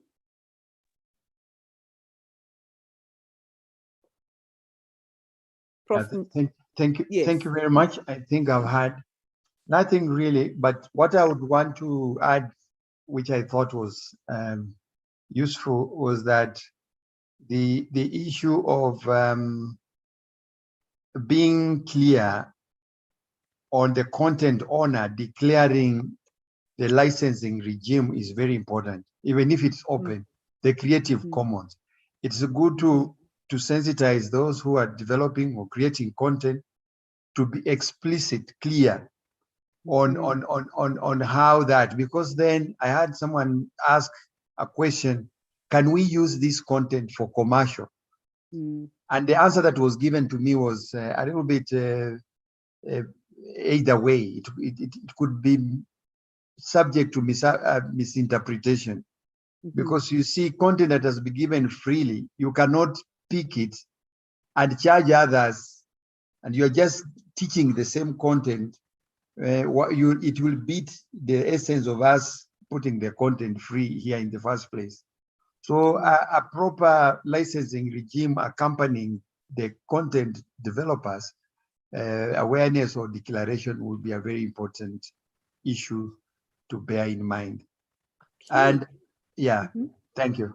Thank you so much. Prof. Muyinda, do you have some last comments that you want to say?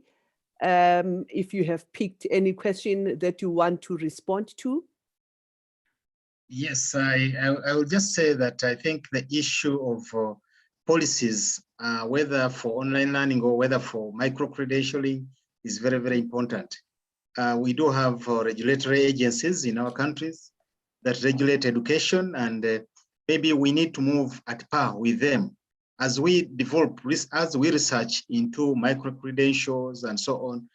We should bring on board our regulatory agencies so that they are at par with us. Otherwise, we shall be moving ahead and then leaving them behind, and yet they're the ones regulating the whole system, and they won't be able to recognize our qualifications. Thank you. Thank you so much. Ladies and gentlemen, we are 10 minutes to landing, and I like it because we are still alive and kicking. At this point in time, we are going for the closing remarks. We are going for the closing remarks, and we will have closing remarks with a representative from COL and RUFORAM. You will recall that at the beginning, I did, present the vice president of, COL, but the closing remarks from RUFORAM will be done by none other than Dr. Florence Nakayiwa. So Dr. Florence Nakayiwa is the Deputy Executive Secretary, Planning, Resource Mobilization and Management at RUFORAM. She also brings a lot of experience in the field of planning and development. Before she joined RUFORAM, she used to work for Makerere University, and she has a lot of experience. Okay, so I'm going to stop sharing my screen. We want to hear what their closing remarks are and what are the take-home messages and what the next steps will be. I'm going to start with Dr. Balaji. I thought Dr. Balaji, it's not here anymore, and Dr. Tenua is going to represent him. Okay, so we started with COL. I'm going to start with COL now. So Dr. Tenua, the opportunity is yours to give your closing remarks, and Dr. Florence will be the one doing it last. Over to you, sir. Thank you, moderator, for very interesting moderation of this session. I would like, on behalf of COL, to send sincere appreciation from the President of Commonwealth of Learning, Professor Asha Kanwa, also the Vice President who has been here before, Dr. Baraji, and on behalf of the whole team, management, I would like to thank RUFORAM, Professor Adipala, the Deputy Executive Secretary, the team there. I would like also to thank the moderator, to thank the presenters, the colleague David Potter from COL, thank all the discussants for the enthusiastic discussions that we have had. This is an honor to be partnering together with the RUFORAM, working together, and I wish to thank all those who have been working behind, the organizers who have been working to ensure that this webinar takes place. I want to thank Dr. Francis Otto, to thank also Martin, those who have been working from the background to ensure that we have a successful meeting. I want to thank all of you, those who have been posting on the chats, the discussions, for the very rich contribution. So on behalf of COL, I want to thank all of you and convey appreciation and looking forward to working together on ensuring that we deliver the AgMOOCs to the learners, because the next stage after this workshop will be to produce a report and a proposal of how the AgMOOCs will be developed and delivered. So I wish to thank you and pray that that journey will be able to take on. Thank you. Thank you so much. At this point in time, I'm going to call upon Dr. Florence to give the closing remarks on behalf of RUFORUM. But before she does that, there was a question about whether people will get the presentations. The question is yes. I mean, the answer is yes. The presentations will be loaded. Even the recording of today's session will be loaded. Over to you, Dr. Florence. Thank you very much, our moderator. I want to join Moses to thank everybody who is at this meeting or webinar, as it were, and to thank all the panelists and all the participants, and you, moderator, for this very rich webinar. We have had several questions. It is still questions, but we are learning. We have to learn and unlearn as universities going forward, because this has been forced on us, whether we like it or not. We have to go online. So this is just the beginning of the discussion. And we thank you for taking it on, and we thank the participants and the panelists for illuminating some of those ideas that we need to focus on as we go forward in developing these AgMOOCs.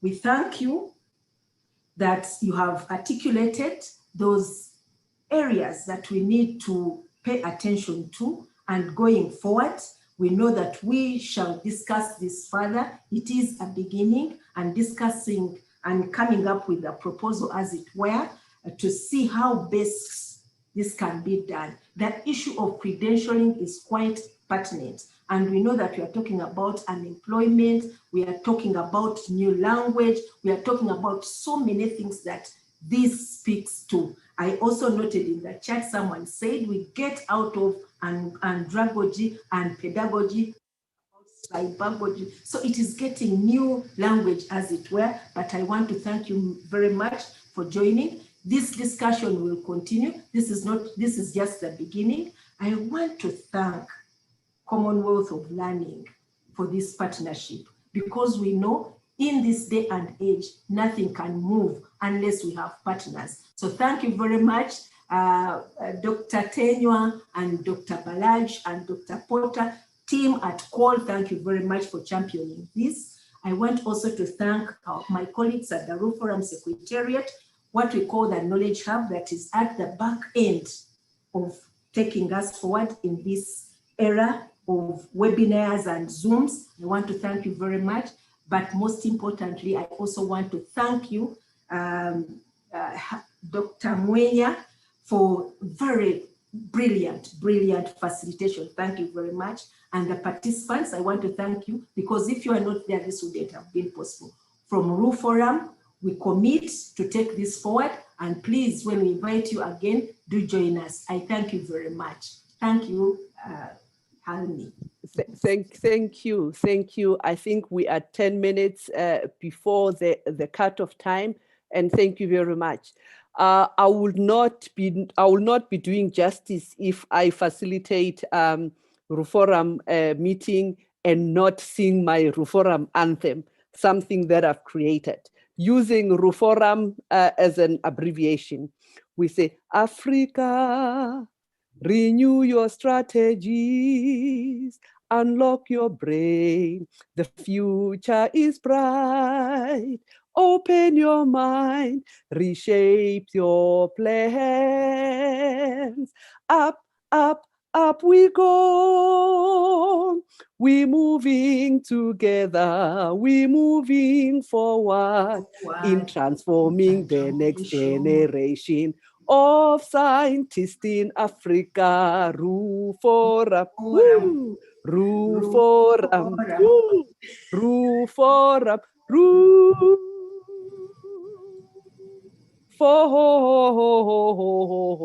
Ruforum. Thank you very much. We are going to end here. Before we end, maybe I could ask our panelists to just, show your video so that we can take a group picture as we close the session. And we are moving forward, to transform the next generation of scientists. That is the motto of Ruforum. Thank you very much. Okay, we're gonna take, David, you'll take the group picture and then we'll be closing the meeting. Thank you very much. Yes, my camera's malfunctioning, sorry. Yes, David is going to take, the picture, the group picture, the screenshot. Thank you. Okay, thank you so much. Okay, so someone is still, okay, Dr. Alice, I can see you. Okay, thank you so much. So our session has come to an end, and we'll be sharing the video, and we'll be sharing, the presentations. And thank you so much.